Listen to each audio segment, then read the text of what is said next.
Et bonsoir, on est de retour. On a essayé de faire le plus vite possible. On est de retour avec un plateau XXL. Et je dois dire quand même que je suis un peu frustré. C'est qu'on a un immense plateau pour parler de la fièvre. C'est-à-dire que, et en plus, on a Louisa et Ouria. C'est-à-dire que chaque semaine, on demande à Louisa et Ouria de venir. On leur dit, ouais, vous voulez parler d'islamophobie? Oh, ça m'intéresse pas. Sur des sujets fondamentaux. Sur des sujets fondamentaux. Et la fièvre, elles viennent parler. Elles viennent les deux en même temps pour parler d'une série Canal+, mais c'est pas grave, ça permettra... On vient rigoler. Voilà, vous venez bitcher et tout. On va parler de tout ça. Non, mais ça permettra aussi... Donc, ce soir, on va parler de la série de Canal+, La Fièvre, qui est sortie il y a peut-être un mois, non? Ouais, un mois ou deux. Ouais, donc, ouais, peut-être 2 mois. Mars, ouais. Ça nous permettra déjà de dire du mal de la série, je pense, sur la forme, mais aussi sur le fond. Ce que dit la série et ce que ça dit aussi sur la société, parce que ce que dit la série et aussi la manière dont ça a été repris par les médias. Je ne sais pas si vous avez vu, mais par exemple, il y a la Fondation Jean Jaurès qui a fait une conférence, qui a fait une journée d'études sur ça et qui va même sortir un livre par rapport à ça. Donc, on va parler de tout ça et pour ce faire, j'ai le plaisir de recevoir tout d'abord Julien Terry. Historien médiéviste et donc tout à fait qualifié pour parler de... Alors, est-ce qu'il a allumé ton micro? Ouais, je crois que tu l'as éteint au contraire. Ça marche là? Ouais. Bah, complètement, puisque donc, le Moyen-Âge, c'est l'époque des sauvages. Là, il est question de sauvages, si on comprend bien le sens Oui, de la série. il y a un lien. Il y a un Enfin, lien d'éviter l'ensauvagement, Voilà. je sais pas, civiliser les barbares, éviter la guerre civile, civil racial. raciale naturellement, qui va survenir forcément si on n'est pas colorblind. Donc ça m'intéresse. Tu as vu toute la série? Alors, j'ai avoué à Auria tout à l'heure que j'ai lu le résumé du dernier épisode. J'ai vu les 5 premiers.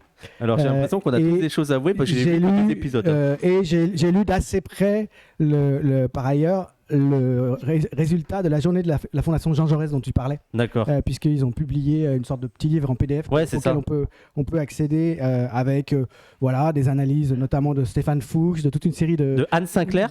Oui, tout à fait, il y a Anne Sinclair. Stéphane Fuchs, et c'est très intéressant parce que c'est un gars d'Euro-RSCG, un valsiste historique, et c'est une série qui a beaucoup à voir évidemment avec le monde de la com qu'elle met en scène, mais qui est faite par des gens qui viennent de là. Donc ce volume-là, c'est un symptôme très intéressant aussi, comme la série. Ensuite, Ouria Boutelja, militante décoloniale, experte de Colombo. Donc, je pense qu'il y a un rapport avec la série. Et toi, on va aussi beaucoup parler parce qu'il y a un personnage. Alors, moi, j'ai l'impression que c'est inspiré de plusieurs acteurs du truc décolonial. Je sais plus comment elle s'appelle, cette fille qui représente... Kenza Shelby. Mais c'est un peu Ouria, c'est un peu toi. Il y a des côtés un peu plus woke, entre guillemets, décolonial. Donc, voilà. Qu'est-ce que tu as pensé T'as vu tous les épisodes? Attends, d'abord. Moi, j'ai tout vu, moi. T'as tout vu? Ouais. Ah ouais? Ouais. T'as passé un bon moment? Moi, je me suis marrée. D'accord. Ouais, t'as vu au 3e degré le truc. Oui, bah oui.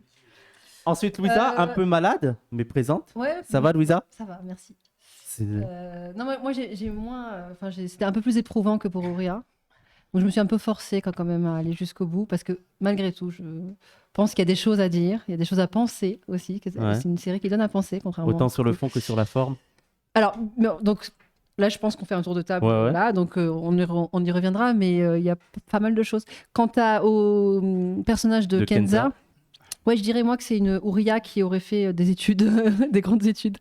C'est-à-dire, c'est une Ouria universitaire, quoi. Ouais, mais il y a des réflexions, c'est pas surdiplômée. Ouria, quoi. Ouria de Paris 8. Oui, mais c'est pour ça. C'est-à-dire qu'ils ont imaginé une espèce de chef politique, mais qui en fait n'a pas vraiment de lien avec le terrain militant, plus avec l'université, quoi. Voilà. Sur cette question-là, juste parce que on l'aborde. Ah, ils sont maintenant. chauds, hein. Moi, j'avais quand même une question à soumettre qui vient aussi de la personne avec qui j'ai regardé les premiers épisodes de la série, mais ça m'est venu aussi très vite. Est-ce que c'est pas un personnage, cette Kenza là, qui est inspiré de Stella Magliani? Ah, mais tu penses physiquement, non? Alors physiquement, c'est D'accord. Physiquement, il y a vraiment beaucoup de ressemblances. Et d'autre part, je pense que le discours tout fait qu'ils lui mettent dans la bouche, qui est ce que eux croient que disent les décoloniaux, peut-être qu'il leur est venu de très loin, de l'époque où Stella et Félix Boggio ont fait leur livre sur les féministes blanches, qui, je pense, a beaucoup choqué qui à l'époque a été très emblématique aussi pour ces milieux-là, je pense, terrifiés par cette pensée-là. Alors pour les gens, c'est donc moi, Stella à mon Mélanie avis, Belkacem aussi, ouais. Donc, qui est à une la militante Fabrique, décoloniale. qui a écrit avec Félix Boudjoui-Wandjep Les féministes blanches et l'Empire à la Fabrique. Je fais l'hypothèse parce que peut-être que qui c'est font pas partie non de plus la famille absurde. politique, qui font partie de notre famille politique. Donc, Oui. Et en termes d'image, moi, puisque ces journaux ne fonctionnent qu'à l'image, ah oui, c'est possible. je pense pas qu'ils aient choisi au hasard. Il y a des ressemblances, je trouve, physiques qui peuvent pas être complètement le fruit du hasard, à mon avis. Mais bon, Alors, peut-être. Hein. on va en parler juste après. Juste, je finis le tour avec Romain. Bonsoir Romain, militant Toto. Je ne sais pas pourquoi à chaque fois je te présente comme ça. Et tu as regardé tous les épisodes de la série? Ouais, moi j'ai tout regardé. Ouais. T'as kiffé? J'ai trouvé ça très marrant. Très D'accord. marrant. Et voilà. Moi je suis là parce qu'il y a Ouria et Louisa. D'accord. T'es là en Essentiellement. bad boy. Et je termine le tour. Je t'oublie pas, t'inquiète pas. Avec Abdelkrim Branin. Tu es journaliste, tu es auteur et tu as écrit Le Petit Sultan. Et quand on lit un peu l'histoire du Petit Sultan, on sent qu'il y aurait une grosse inspiration de ton livre. C'est ça, grosso modo? Parce que, c'est plus en que ça. gros, l'histoire, oui, mais il y a quand même des différences profondes parce que c'est là où toi, c'est un joueur de foot qui est devenu connu, famille populaire qui est devenue connue. Mais là où il y a le scandale, c'est pas qu'il ait dit sale toubab, parce que franchement, moi, ça fait partie de l'une des principales critiques. J'ai failli m'arrêter à Sal Toubab. C'est qu'il a pris position pendant un match sur les violences policières pour dénoncer les violences policières. Et ça va provoquer une polémique médiatique qui va s'enflammer. Et lui, il va se poser des questions sur ça. Donc, c'est quand même, je veux dire, je trouve la prise de position déjà plus légitime, plus valide, plus cohérente que ce qu'on voit dans la série. Mais grosso modo, c'est ça. Oui, c'est ça, le point commun, le point de départ, c'est ça. Donc, mon personnage s'appelle Yugerten Mokrani. C'est une allusion à la tribu des Mokrani, pour ceux qui connaissent l'histoire de l'Algérie, qui est promis à être le grande star en équipe de France, qui prend position contre les violences policières et qui se retrouve écarté de l'équipe de France, ciblé par la fachosphère. Il y a les décoloniaux qui s'en mêlent, il y a une figure nationaliste. Bon, voilà, on va développer, mais en effet, on retrouve beaucoup de choses de mon livre, on va dire, quoi. Alors, est-ce que tu pourrais me passer le livre? Comme ça, je le montrerai de temps en temps. Donc, pour ceux que ça intéresse, je pense que c'est beaucoup plus intéressant que la série. Donc, Le Petit Sultan, c'est édité à Zélige. On dit Zélige ou... Zélige, ouais. Je sais pas. Zélige. Voilà. Et je termine le tour, tout en montrant le livre, avec Samir, militant décolonial et qui sera ce soir aussi notre expert foot. Bonsoir Samir, comment ça va? Est-ce que tu as Bonsoir regardé? Wissam, et bien sûr Wissam, streamer à succès. Ah, merci. Est-ce que tu as regardé toute la série? J'ai regardé non seulement toute la série, mais j'ai même voulu recommencer à la regarder, mais bon, j'ai été entravé par ma famille. Donc je n'ai T'as voulu la je n'ai pu re-regarder? revoir. Oui, bah, pour essayer d'avoir d'avoir quelques éléments de discussion, quoi. Mais alors, vraiment, en 2 mots, je trouve que la série, pour paraphraser un ancien chroniqueur de Canal, maintenant décédé, bon, je trouve que cette série, c'est de la merde, tu vois, c'est de la merde. Mais, comme l'a dit Ouria, voilà, si tu regardes ça avec des lunettes, avec nos lunettes, ah, franchement, ça fait gaulerie, quoi. Il y a plein de trucs qui font rigoler, il y a plein... Tu vois tellement... Tu sais, c'est comme un spectacle de Guignol où tu vois les ficelles, tu vois, qui sont derrière le carrousel. Et t'as le petit enfant de 3 ans, lui, qui est émerveillé. Et toi, en fait, tu vois la grosse paluche du gars avec sa grosse ficelle. Et c'est marrant. Bah, avant... Et toi, alors, tu l'as regardé? Oui, mais en fait, moi j'ai fait que les 2 premiers épisodes et j'en pouvais plus. Mais justement, ce sera le sens de ma première question. Moi, je voudrais votre avis général. Mais avant d'aller vraiment sur le fond du sujet, c'est sur la série en elle-même, la qualité de la série. Parce que moi, j'ai trouvé ça, en dehors de tous les trucs politiques, j'ai trouvé ça extrêmement mauvais dans la manière de jouer, dans la manière, je veux dire, même toute l'intrigue, tout le truc du Toubab et l'autre, elle entend Toubab, et ça y est, pour elle, elle est persuadée qu'il va y avoir la guerre civile. Donc voilà, moi j'étais même, parce que moi je peux être prêt à accepter des produits qui sont un peu réactionnaires, mais qui sont bien, tu vois. Comme Bac Nord. Comme Voilà, Bac Nord, par J'ai exemple. kiffé Bac Nord. Tu vois, j'ai kiffé Nord, c'est lourd. Bac Nord. J'étais là, ouais, c'est un bon film. Mais là, même au niveau du film, de la série, j'ai trouvé ça nul à chier. Donc je voulais. Alors, on n'est pas des experts ciné. Peut-être plus toi, Louisa, parce que tu es dans le truc culturel. Culturel, Wow, tout oui, ça. dit comme ça, oui, tout à fait. Mais voilà, je voulais peux faire ça. votre premier avis sur ça, sur est-ce que vous avez pas le produit de la série en elle-même. Julien. Bah, la première remarque qu'on se fait, me semble-t-il, effectivement, quand on regarde, moi, ça me serait jamais venu à l'idée de regarder ça. C'est Roya qui m'envoie un SMS, qui m'envoie un SMS, qui me dit t'as vu La Fièvre? Je dis c'est quoi? C'est la chanson de NTM. Et tout de suite, d'ailleurs, il y a une référence évidente, hein, puisque la série va prendre à tous les râteliers, hein, les trucs qui clignotent le plus. Et évidemment, La Fièvre, c'est NTM, c'est les rappeurs, c'est la banlieue. Et donc, t'attires le chaland comme ça. Et le premier truc qui m'est venu en regardant le premier épisode, au bout de 10 minutes, c'est qu'est-ce que c'est mauvais. Mais qu'est-ce que c'est mauvais. C'est d'une lourdeur, c'est mal joué, c'est mal écrit. Et je suis tout à fait d'accord avec ce que tu dis. On n'a pas besoin d'être en phase idéologiquement, d'avoir la même vision du monde que l'œuvre, enfin que le livre qu'on est en train de lire, que le film qu'on est en train de voir, pour l'apprécier. En revanche, pour que ce soit autre chose que de la bouillie, que ce soit un vrai travail et qu'il y ait quelque chose à y voir, il faut pour un film, par exemple, qui respecte ses personnages. C'est une série qui méprise ses personnages, qui ne cherche pas à voir le monde comme il le voit, en aucune manière. C'est une série qui voit un certain nombre d'archétypes d'un point de vue qui est toujours le même. Et ce qui est une des choses que je trouve les plus frappantes, c'est que le seul personnage qui est correctement écrit, qui tient la route à tous égards, c'est l'influenceuse droitarde d'extrême droite, Marie Kinski, ouais, qui est correctement écrite, correctement dialoguée, alors que les autres personnages sont très très mal dialogués en particulier. C'est celle qui joue le mieux, moi, je trouve, dans la série. Qui en conséquence aussi, parce que ça doit aider, joue plutôt bien. Et pour moi, il y a là déjà, si tu veux, une trahison de l'univers de ceux qui ont fait la série. C'est-à-dire qu'il la pose comme un des pôles entre lesquels il faut éviter, il faut se situer. Disons que voilà, elle essaie de monter la guerre civile. C'est une jusque-boutiste d'extrême droite. Ils essaient de la mettre à distance, de la renvoyer dos à dos avec les décoloniaux, en particulier, avec ce personnage central qui est la communicante Samuel. Mais en réalité, au fond, c'est d'elle qui sont les plus proches. Enfin, elle est leur deuxième face, à ceux qui sont derrière, à ceux qui font la série. Et déjà, ça fait beaucoup penser au Printemps républicain. Au milieu dont est issue la série, c'est-à-dire ce Printemps républicain issu du PS, c'est un peu le bréviaire du Printemps républicain, cette série. Ça va être la guerre civile si on n'est pas colorblind, si on continue à faire droit, en particulier aux revendications décoloniales, parce que dans ce cas-là, de l'autre côté vers de la surenchère. Et donc ça va être ce qu'on voit à la fin de la série. Si vous prenez le Printemps républicain, ils sont en permanence dans cette posture. Ils sont en permanence en train d'expliquer qu'ils ne sont pas le péniste, qu'ils ne sont pas Front National. Prenez les numéros de Franc-Tireur, prenez les diverses productions de ce monde-là. Ils sont toujours en train de réfuter l'extrême droite. Alors même que dans leur rang, les gens, les uns après les autres, partent du côté de l'extrême droite. Regardez Amin Al-Khatmi, l'un des premiers présidents du Printemps républicain, qui aujourd'hui est très proche de l'extrême droite. Céline Pina et bien d'autres. Et en fait, c'est eux-mêmes, mais c'est le placard d'eux-mêmes. Et je trouve que dans la manière dont dans cette série, il n'y a que ce personnage qui tient, qui est correctement écrit, dont la vision du monde est bien construite, et il y a quelque chose qui est déjà trahi. Pardon.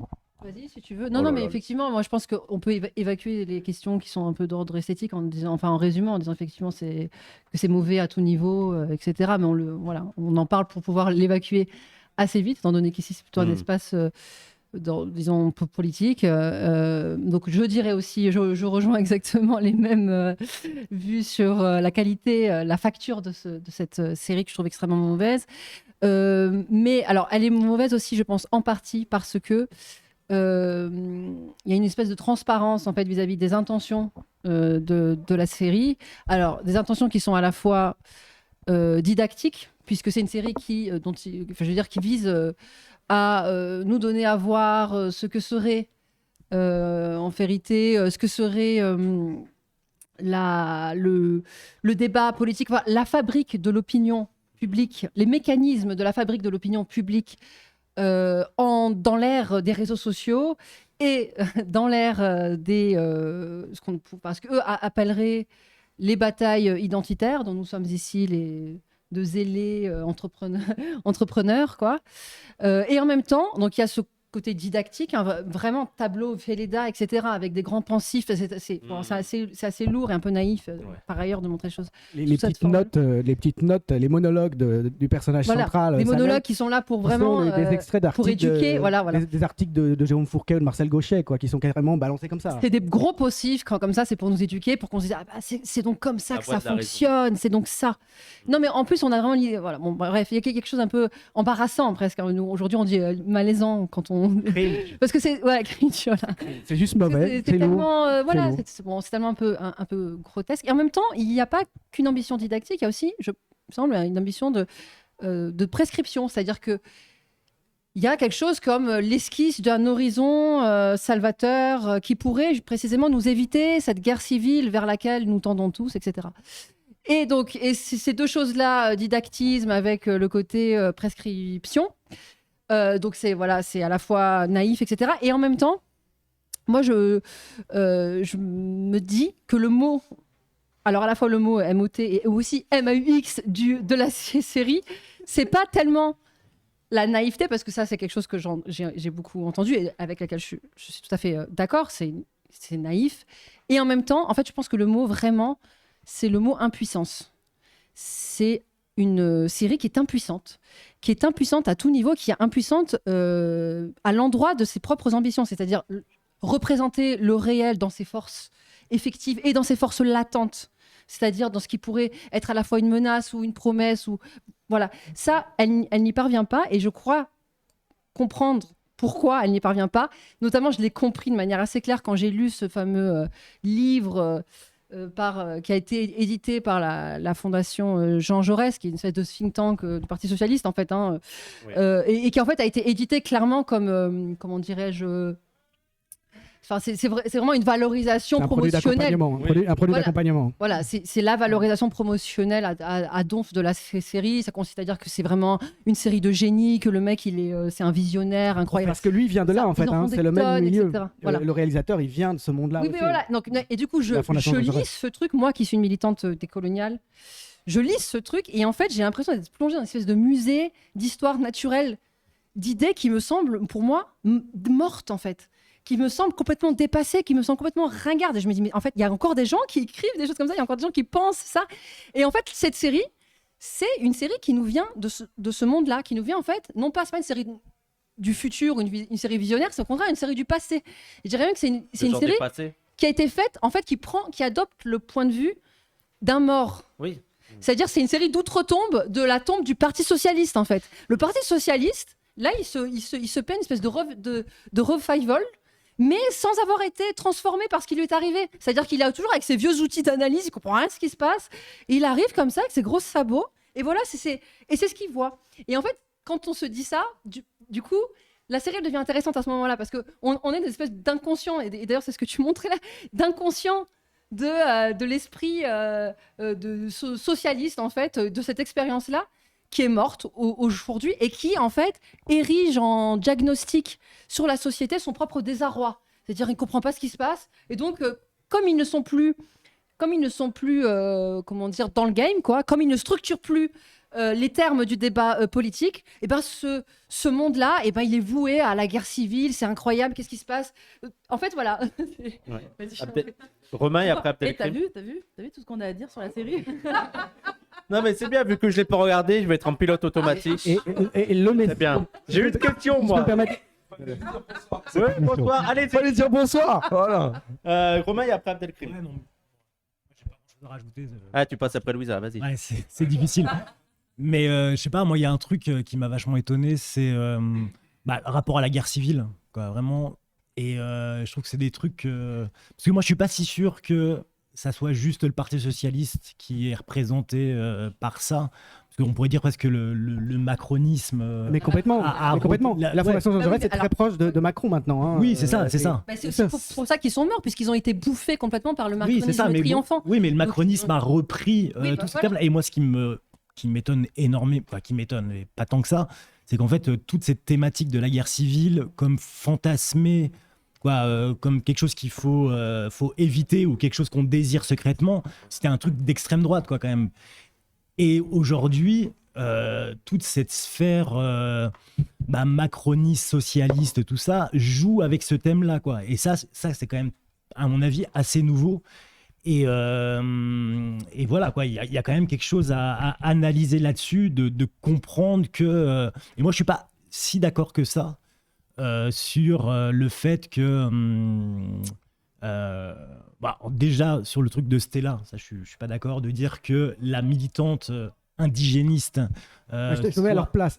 D'où ils sortent ce personnage? Oui, comment ils l'ont construit? mais pour comment moi, ils ont choisi moi, l'actrice? c'est un peu... c'est Rokhaya Diallo, quoi. Plus C'est un patchwork de Madame, plusieurs trucs. Je suis pas en train de te dire qu'ils ont saisi quoi que ce soit du discours de Stella, ou de quiconque d'autre d'ailleurs, ici ou pas ici. C'est bien leur problème, c'est qu'ils sont incapables de construire leurs personnages en les respectant, c'est-à-dire en prenant leur point de vue. Donc je suis pas en train de te dire que c'est ça. Je suis en train de dire que probablement dans les images qu'ils ont utilisées, dans leur univers à eux, il peut y avoir l'image de Stella à cette époque quand le livre était sorti. Le personnage est un porte-parole d'un mouvement et donc ça fait que parfois ça va dans tous les sens, ça peut être contradictoire sur certains trucs. Je vais juste finir Romain et après Abdelkrim. Non, mais je sais plus trop ce que je voulais dire. Mais non, vas-y, Abdelkrim alors. Quelques mots d'abord sur la qualité de la série. Le scénariste de Bezzecri se revendique de The Wire et des Sopranos.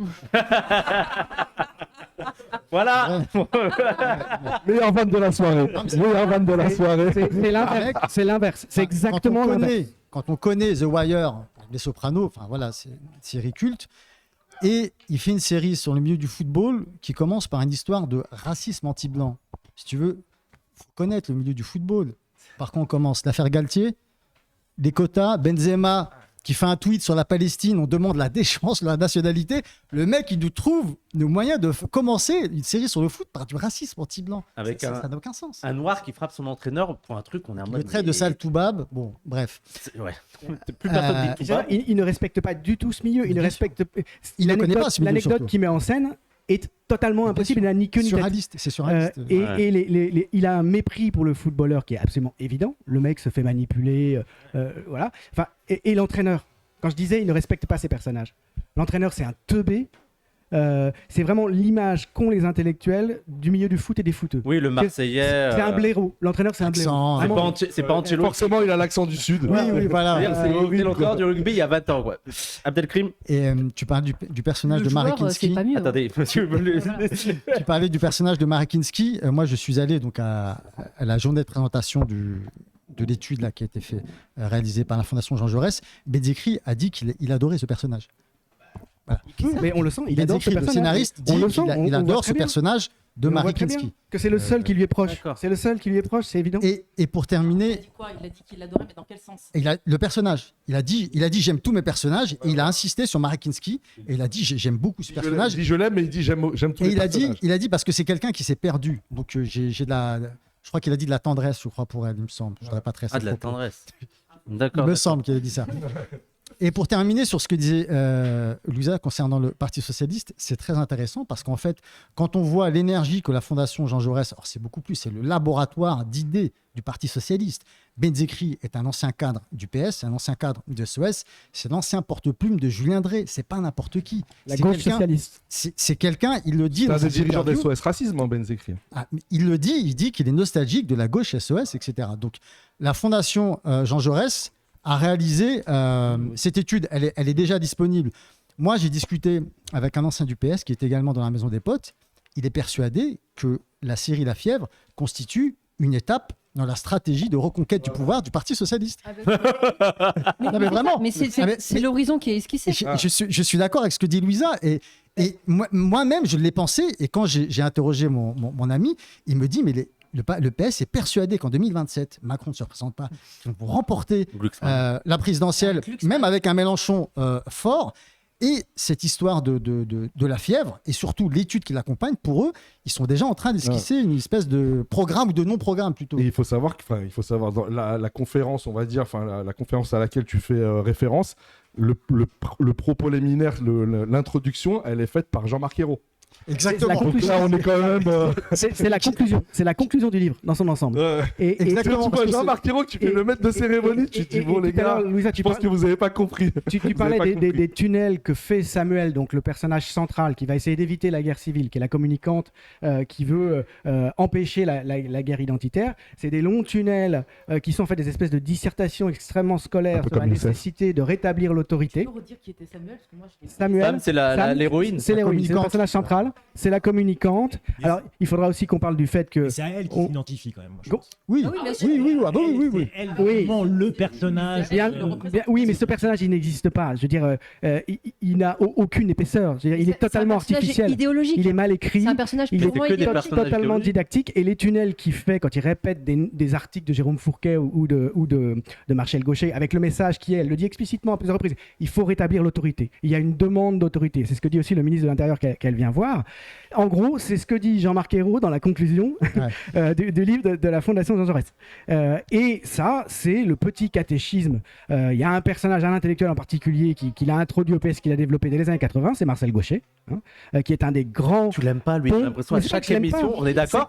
Il il a vient à une chaque fonction- émission, il le taille, Parce il est en qu'il mode c'est un extrêmement- facho. Il est extrêmement représentatif. C'est quelqu'un qui a toujours été réputé de gauche, qui a été extrêmement influent auprès des élites intellectuelles en particulier de gauche, et c'est lui qui a introduit dès les années 80 les idées du Front National dans l'appareil, dans la panoplie idéologique du PS. C'est le grand artisan de la lepénisation du PS. C'est quelqu'un qui ne parle que de désaffiliation, de déréliction.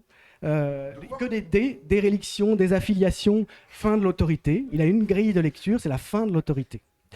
C'est Ah oui, mais voilà. l'individu roi, l'individu triomphant. Il n'y a plus aucun repère commun et il faut recréer de l'autorité. Ça, c'est le valsisme un peu quand même. Oui, mais tout à fait, mais bien Ouais, sûr, c'est c'est le pas maître ça, à penser du printemps républicain. D'ailleurs, il était au printemps Il va républicain. l'avoir, son taf, hein. Il était au printemps républicain gaucher. Et la boucle a été bouclée il y a quelques années quand il a adoubé Marine Le Pen en disant que ce qui a quand même un petit peu gêné dans son camp, mais pas plus que ça au fond, en disant que c'était la droite classique aujourd'hui. Voilà.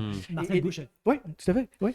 Et ce discours-là, c'est texto celui qui est débité par Samuel, donc ce personnage central qui est censé effectivement endosser le point de vue de la point de vue de la série. La demande d'autorité, il faut rétablir l'autorité, c'est la seule solution.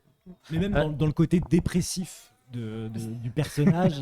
Quoi, je sais pas, moi, toutes les interviews que j'ai vues de Benzekrit, là, il arrête pas de aussi dire que à chaque fin de période d'élection, il tombe dans des espèces de moments de dépression.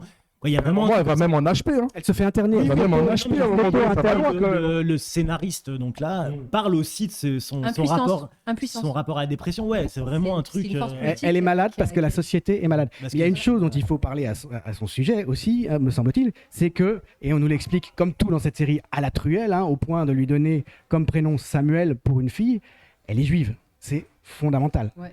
Il y a, là encore, on en revient au printemps Ah républicain. oui, c'est vrai qu'on Non, mais il y a à ce cet moment- épisode, non, mais- à cette Il y a ce fixation moment- Ah non, mais je pense qu'il faut. qu'ils ont rappeler ce sur moment. les Je veux juifs. dire, quand elle est face à son frère juif orthodoxe. C'est ton frère. Non, mais je veux dire à son Ah, frère. C'est son voisin. C'est son Oui, voisin. qu'elle pète un dans câble. sa communauté, et elle c'est pète son un voisin câble, qui et donc, l'invite. du coup, elle va décliner ses identités. En fait, elle décline toute l'idéologie.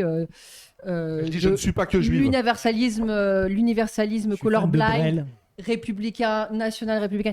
Donc, du coup, voilà tout ce qu'elle est. Elle est à la fois une femme, elle est à la fois une mère de famille. C'est aussi, elle vibrait, et du coup, elle regrette. Par ailleurs, l'époque où elle vibrait au son de la Marseillaise ou quand elle voyait le drapeau tricolore, ça lui faisait une émotion 14 forte. juillet. Bref, et donc du coup, il y a une espèce de nostalgie comme ça qu'elle incarne. Donc, et je pense que son personnage est vraiment construit à partir de ce La France Black Blamber. voilà, de cette déclinaison là qu'elle Mais qu'elle pose. il y a cette fixation de ces milieux-là, et ça date des débuts de la Troisième République, au fond, sur la figure du juif comme celui qui a à la fois une identité communautaire, mais inoffensive, qui la dépasse, qui joue le jeu des institutions. C'est Et l'israélite, quoi. c'est le Qui est bon l'intermédiaire. exemple. C'est le bon exemple. Qui est l'intermédiaire. Et c'est l'intermédiaire. Alors, je ne sais pas si tu as fini. Ouais, non, c'est- Je vais juste passer la parole. Ben, j'ai l'impression que toi tu kiffes. J'ai l'impression que elle est en mode ouais, je suis là. Ouais. Que ça la dérange pas. Elle est trop. Oui, oui. J'aime bien écouter ce qu'il dit. Ouais, ouais. C'est super. Bah, Et toi- elle est comme Kenza dans la série. Elle Ouais, écoute, et- elle attend, et puis là, tout à coup, elle frappe. Et hop, Ouais. on va tous se retrouver manipulés et embrigadés. Et Non, donc ton mais- avis sur. Non, mais bon, Général. je vais pas revenir sur le fait que je l'ai trouvé effectivement extrêmement mauvaise. Et moi c'est pas, je m'attache pas du tout à cette dimension du film et de la série. Moi, ce qui m'intéresse, comme je suis une militante et que évidemment on parle de nous, moi ce qui m'a intéressé c'est déjà de voir la manière dont ceux qui parlent les angoisses de ceux qui nous observent en fait, c'est leurs angoisses et leurs fantasmes et la manière dont ils et c'est ça, je trouve que c'est très PS et très social-démocrate, c'est-à-dire qu'en fait, ils n'appréhendent jamais le monde, ils apprennent le monde de manière extrêmement abstraite et jamais en fonction des forces qui travaillent le pays réellement. Et là, par exemple, on a de part et d'autre la fachotte qui est toute seule, qui n'appartient pas à une organisation, qui n'appartient pas au Front National. Elle est toute seule, elle agit en tant qu'individu. D'accord. Et pas seulement qu'elle n'appartient pas à un collectif, elle n'appartient même pas à une tradition de pensée. C'est un pur tempérament de destruction. On ne sait pas pourquoi. On sait pas quelles sont ses motivations profondes. Elle veut que ça pète. On ne sait pas pourquoi elle veut que ça pète. Il est même sous-entendu que ça puisse être par volonté de vengeance envers Samuel, d'un passé qu'on ne connaît pas. Penser à une histoire de France, à une certaine histoire de France, on ne sait pas. Oui, c'est vrai, elle développe jamais. Je veux dire, même le côté, même son racisme, il n'est pas étayé et en fait il se raccroche à rien du tout. Bon, il est cynique. Il est purement cynique, mais repose sur rien, sur aucun projet. Alors, ce qui est extraordinaire, on a une extrême droite dans la série, il n'y a jamais prononcé le mot ni islam ni musulman. Oui. Mais typiquement, par exemple. Donc on sait pas pourquoi elle veut la guerre des races. Et en face, on a le mouvement décolonial, les racialistes, les indigénistes, donc ils disent le mot, les indigénistes, sachant que personne ne se dit indigéniste, mais en tout cas, eux, et c'est vocabulaire, c'est le vocabulaire de l'extrême droite, mais c'est aussi le vocabulaire du printemps républicain. C'est eux qui nous appellent les indigénistes. Bien sûr. Et donc là, c'est pareil, on a un pouvoir. On a un pouvoir, les amis. Déjà des super locaux. Déjà, on a des super locaux. Et on a un pouvoir. Je vais à Dubaï et on a un pouvoir d'influence sur la société, mais vraiment incroyable. Et là, c'est là où on voit enfin, je vais là, en tout cas, où ils expriment le mieux leur fantasme, en fait. Voilà. Donc c'est l'oreille des médias. Mais moi, je dirais un truc. Je dirais autre chose aussi, c'est que en fait, ils sont construits de manière opposée. C'est-à-dire que la fachotte, ses idées, ce sont pas tes idées, c'est je sais pas, une espèce de tempérament comme ça, on sait pas trop quoi. Ça, à mon avis, ça trahit quelque chose dans l'inconscient, effectivement, socialiste que tu as plus ou moins esquissé en début. C'est-à-dire qu'en fait, le Parti socialiste ne prend pas au sérieux, n'a pas pris au sérieux la menace de l'extrême droite. Et c'est même, d'ailleurs, elle a fait monter, en fait, parce qu'elle n'a pas pris au sérieux, parce qu'ils ont joué avec le feu à cet endroit-là. Et je pense que ça raconte quelque chose, le fait qu'ils en font un personnage un peu fantomatique, c'est-à-dire adossé à rien, parce qu'il n'y a pas besoin qu'elle soit adossée à quelque chose, puisque c'est eux qui, finalement, vont faire advenir cette idéologie. Voilà, je pense que ça trahit quelque chose. Et en face, leur culpabilité. C'est plus que ça, parce qu'ils ne l'ont pas pris au sérieux, mais au fil du temps, ils se sont rendus compte de plus en plus, regardez aujourd'hui où est Julien Drey, où ils sont tous, que c'est eux, ça. Oui, c'est ça. La guerre d'Algérie en 57. Mais du coup, c'est leur mauvaise conscience. Quand Le Pen torture, en fait, qui est-ce qui est au pouvoir ? Ils ont eu un usage. C'est le PS. Mais c'est ça. Et aujourd'hui, qui est-ce qui nous parle de Gaza comme ça ? C'est le PS. Mais ce que je veux dire, c'est qu'ils ont eu un usage du Front National qui est un usage purement instrumental, au sens où c'est juste un épouvantail. C'est un épouvantail. C'est un épouvantail. Elle est toute seule. On ne sait pas c'est quoi ses idées, mais elle est juste méchante et elle veut juste que ça pète. Elle veut qu'il y ait du sang. On ne sait pas pourquoi. Et donc, c'est ça qu'ils ont eu. C'est un épouvantail et c'est un épouvantail qui quelque part est un autre eux-mêmes. C'est ça. Oui. C'est ça derrière qui va, je trouve. Oui. Et en face, attends. Je termine. Et en face, leur conception du coup des antiracistes que nous sommes, c'est en revanche nous, on a une idéologie extrêmement bien structurée, mais c'est presque c'est du pur montage cérébral, quoi. C'est presque jamais relié à des forces, c'est pas relié à du réel, c'est un montage. Une modélisation. Voilà. Vous êtes bête quand même, vous êtes super bête. On est des gens, on n'est pas bête. On est malin. On est malin. Non, mais c'est ça. Vous êtes diabolique. Vous manipulez. Oui, voilà. Enfin, pour arriver en disant oui, ce footballeur c'est un marron. Ce footballeur c'est un esclave libéré, c'est un marron et braillé dans la rue. Non, mais c'est pas bête. On a trouvé l'astuce. Mais c'est ça. On est rusé. La grille de lecture qu'il faudrait. On est rusé. C'est du discursif pur en fait. Et du coup, on sait manipuler. On a une pensée. Mais on nous reconnaît une pensée, certes, qui au final. Et en fait, au final, très vite absorbé. Ça, c'est le fantasme aussi socialiste par excellence. Oui. L'absorption de la force indigène. Parce qu'on est absorbé comment ? Pas par, finalement, l'intégration de petites mesurettes, quoi, le bricolage. Parce que Par la bonne gauche. À la fin, elle finit par négocier. J'ai manqué que le dernier, puis j'ai lu voilà. le. Bon, Kenza finit par négocier. Bien sûr, oui. Et négocier quoi? Enfin, par ailleurs, le truc absolument ridicule. Nous, on parle de racisme d'État, mais elle négocie les récépissés à la suite des contrôles de faciès.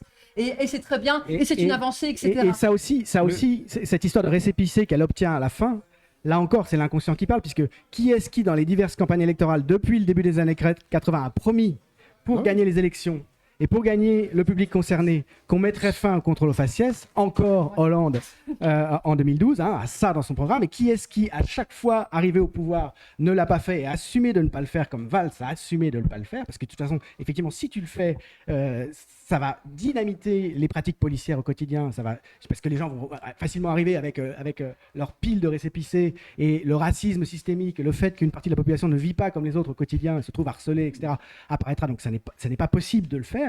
Qui a toujours promis qu'il le ferait sans jamais le faire? C'est Valls, et c'est ces gens-là. Donc là, encore une fois, ils parlent d'eux. C'est ça qui est. Est-ce que tu avais fini, Ouria, ou pas? Ouais. Samir? Ouais, non, j'allais dire rebondir sur ce que venait de dire Louisa, parce qu'en fait, justement, cette récupération, on va dire, du travail, on va dire, comment dire, qui est décrit de ce qu'ils appellent les indigénistes, ça fait penser forcément à ce qu'on a appelé la marche des beurs, à la création de SOS Racisme, et ça revient à ce que tu disais tout à l'heure, c'est-à-dire qu'ils plaquent un logiciel des années 80 c'est exactement ça. Sur Même une réalité. même au niveau de l'organisation. Juste une phrase sur une réalité actuelle. Et c'est terrifiant en fait. Tu te dis quoi? Tu te dis ce PS ou ce lambeau de PS, voilà, vraiment les derniers, tu as l'impression que c'est les derniers souffles de quelqu'un qui cherche encore à exister. Ils sont dans l'incapacité, avec toute la puissance de cette production cinématographique, avec leur fondation, leur think tank, etc., ils sont dans l'incapacité de produire une idée nouvelle, quelque chose, une dynamique, une idée, une proposition. Ils n'en sont encore qu'à recycler. Voilà, alors en fait, il y a une sorte de vernis 2024 avec les réseaux sociaux, avec le rap, les clashs, les influenceurs, etc. Donc il y a toute l'utilisation d'une iconographie 2024, mais pour nous revendre SOS Racisme, en fait. Et juste, après je te redonne la parole, par rapport au foot, je suis totalement d'accord avec ce que vous avez dit, c'est que c'est vraiment, moi en tant que, voilà, j'aime beaucoup le foot, je m'intéresse beaucoup au foot et tout, et bon, je me sens pas insulté parce que j'attends rien de cette personne et de cette production. Non, mais c'est nul, c'est nul. Tu vois rien du foot.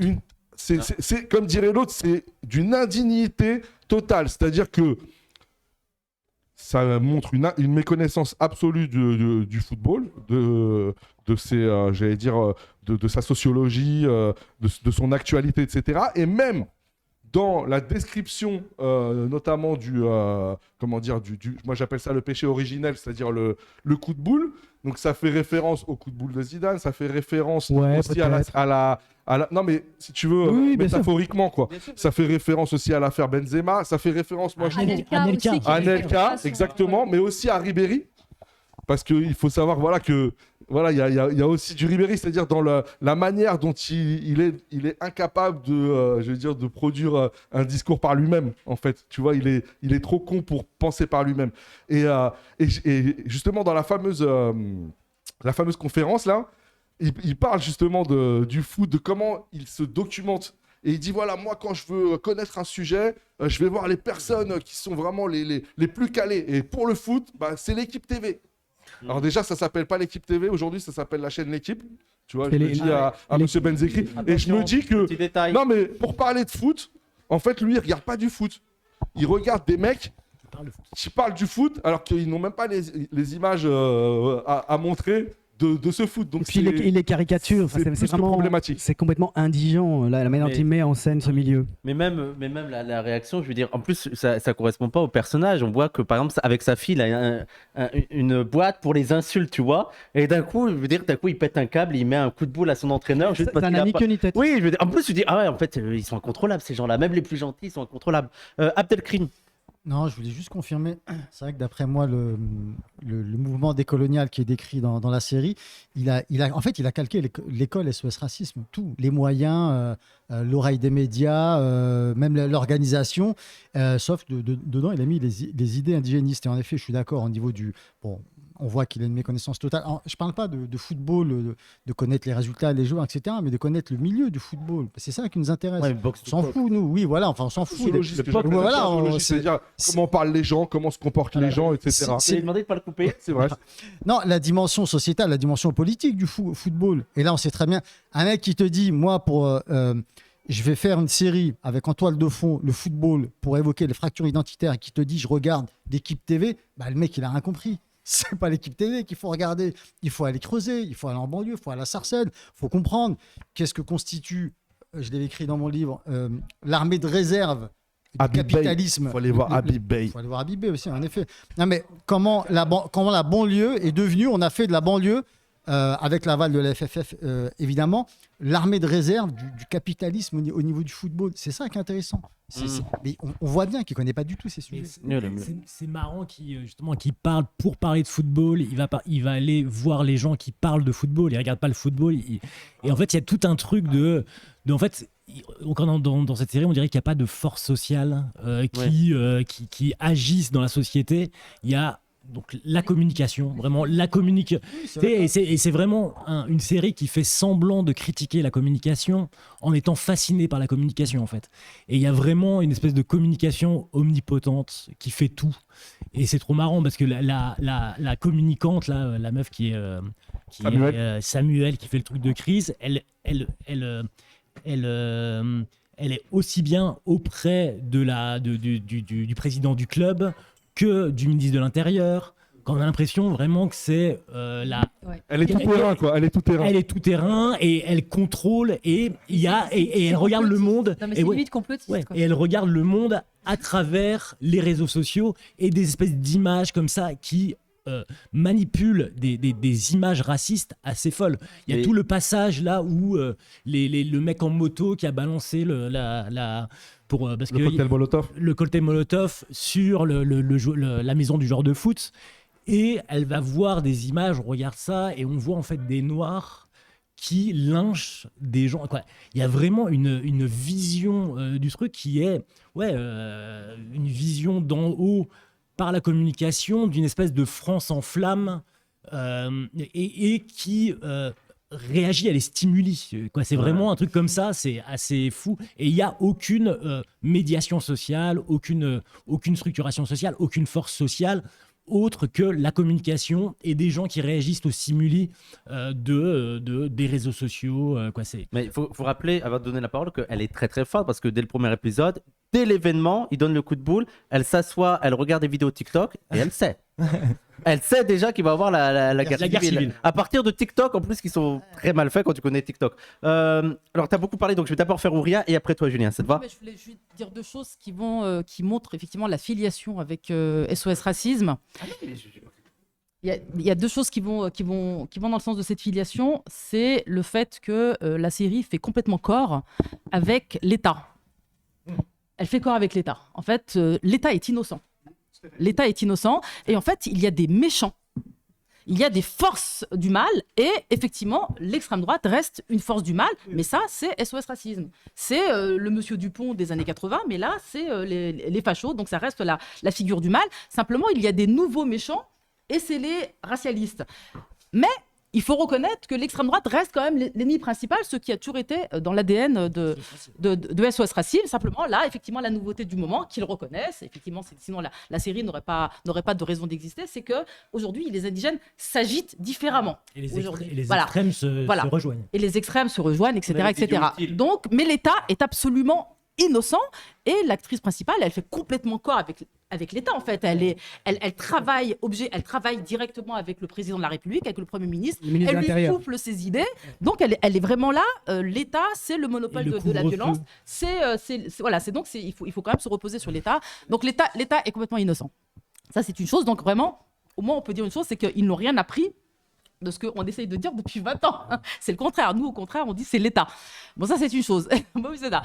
Et la deuxième chose, je pense que c'est dit par le visuel, l'affiche du film, de la série. Le face-à-face. Le face-à-face, c'est les deux blancs.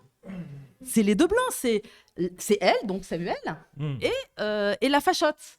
C'est-à-dire qu'en fait, ce que disait déjà le slogan SOS Racisme, touche pas à mon pote, c'est-à-dire le pas facho qui dit au facho touche pas à mon pote qui lui est à l'extérieur de l'image. Certes, ils reconnaissent que c'est un acteur, mais il reste à l'extérieur.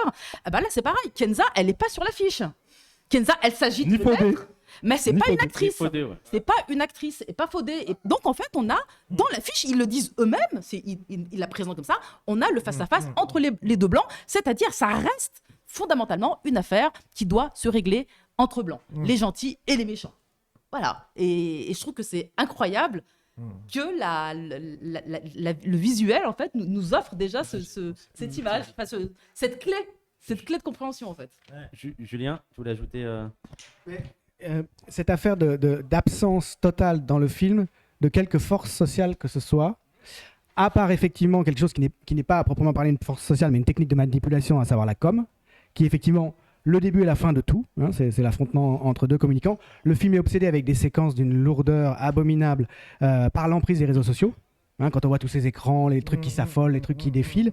Alors là, évidemment, on a cette thématique hein, qui affectionne les gens qui sont derrière aussi, des réseaux sociaux comme danger, et l'angoisse, au fond, l'angoisse face au fait que des gens qui normalement ne devraient pas avoir la parole, qui ne sont pas habilités, qui ne sont pas compétents pour avoir accès à l'espace public, parlent et se fassent eux-mêmes leur propre espace public. Hein. Là, c'est vraiment une thématique à la rancière de haine de la démocratie.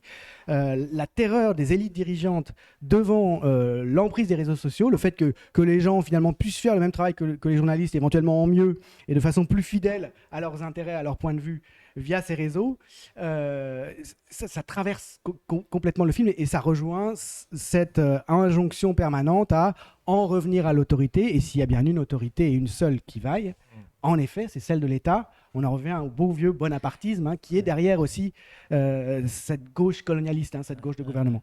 Rétablissement de l'autorité, le personnage du ministre de l'Intérieur et son rapport avec Samuel est tout à fait fascinant à cet égard. Il nous invente un ministre de l'Intérieur qui connaît Stefan Zweig, ce qui est déjà totalement comique et qui montre que là encore, il ne connaît pas ces personnages. Il faut rappeler que le titre de la série provient d'une traduction d'un passage du livre de Stefan Zweig qui s'appelle « Le monde d'hier », dans lequel Stefan Zweig, donc un intellectuel allemand de la Vienne du début du siècle, alors qu'il est parti, qu'il a quitté l'Europe, fuir le nazisme, raconte comment le monde qu'il a connu s'est effondré et a dégénéré en quelque sorte en guerre civile.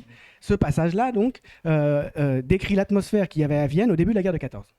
Et Zweig dit tous les gens avec qui j'avais des discussions, c'est plus possible de discuter avec eux.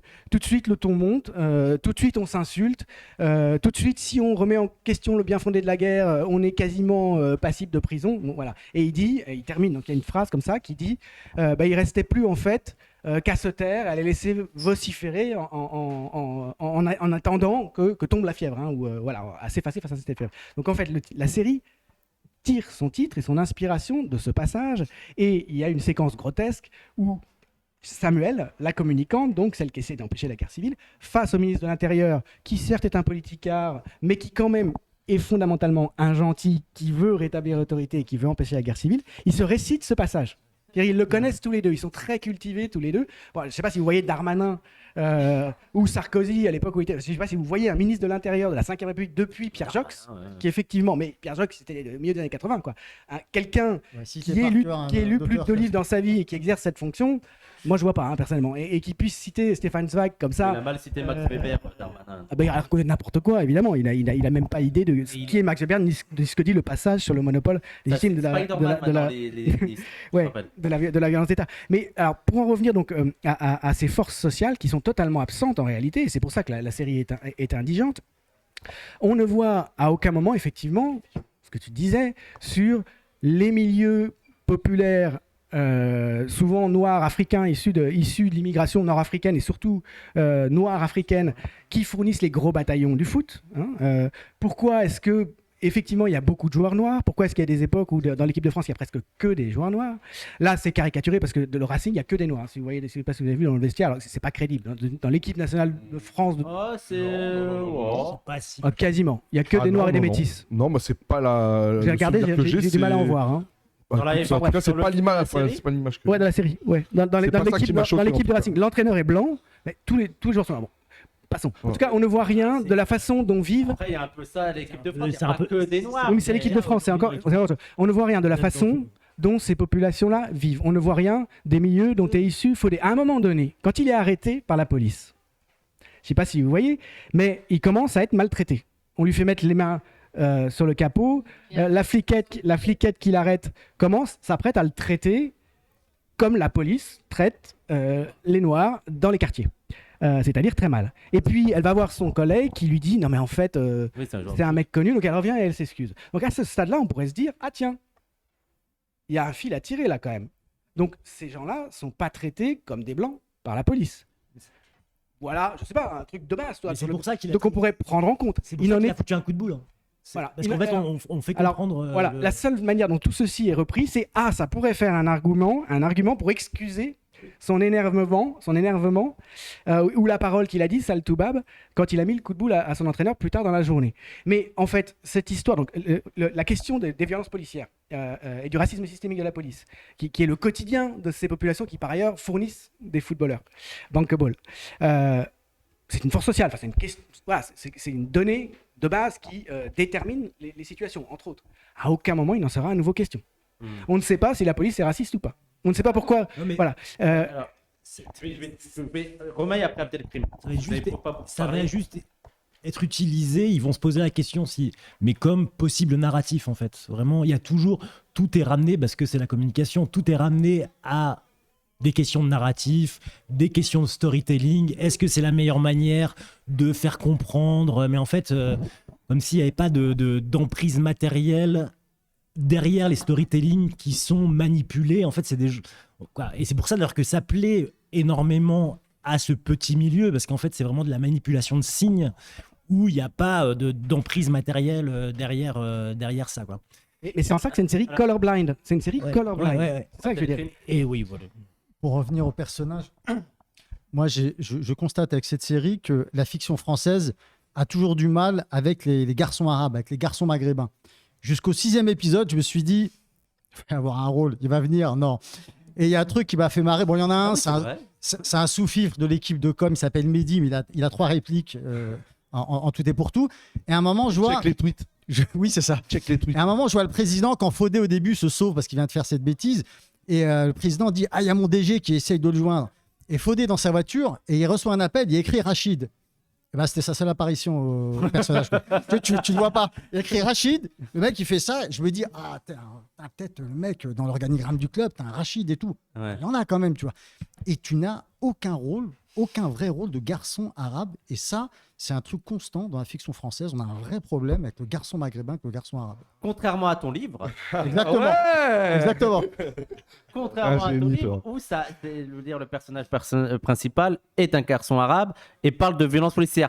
En fait, moi, est-ce que toi, tu penses qu'il y a une sorte de, tu penses qu'il y a un plagiat est-ce que c'est parti de l'idée de ton livre?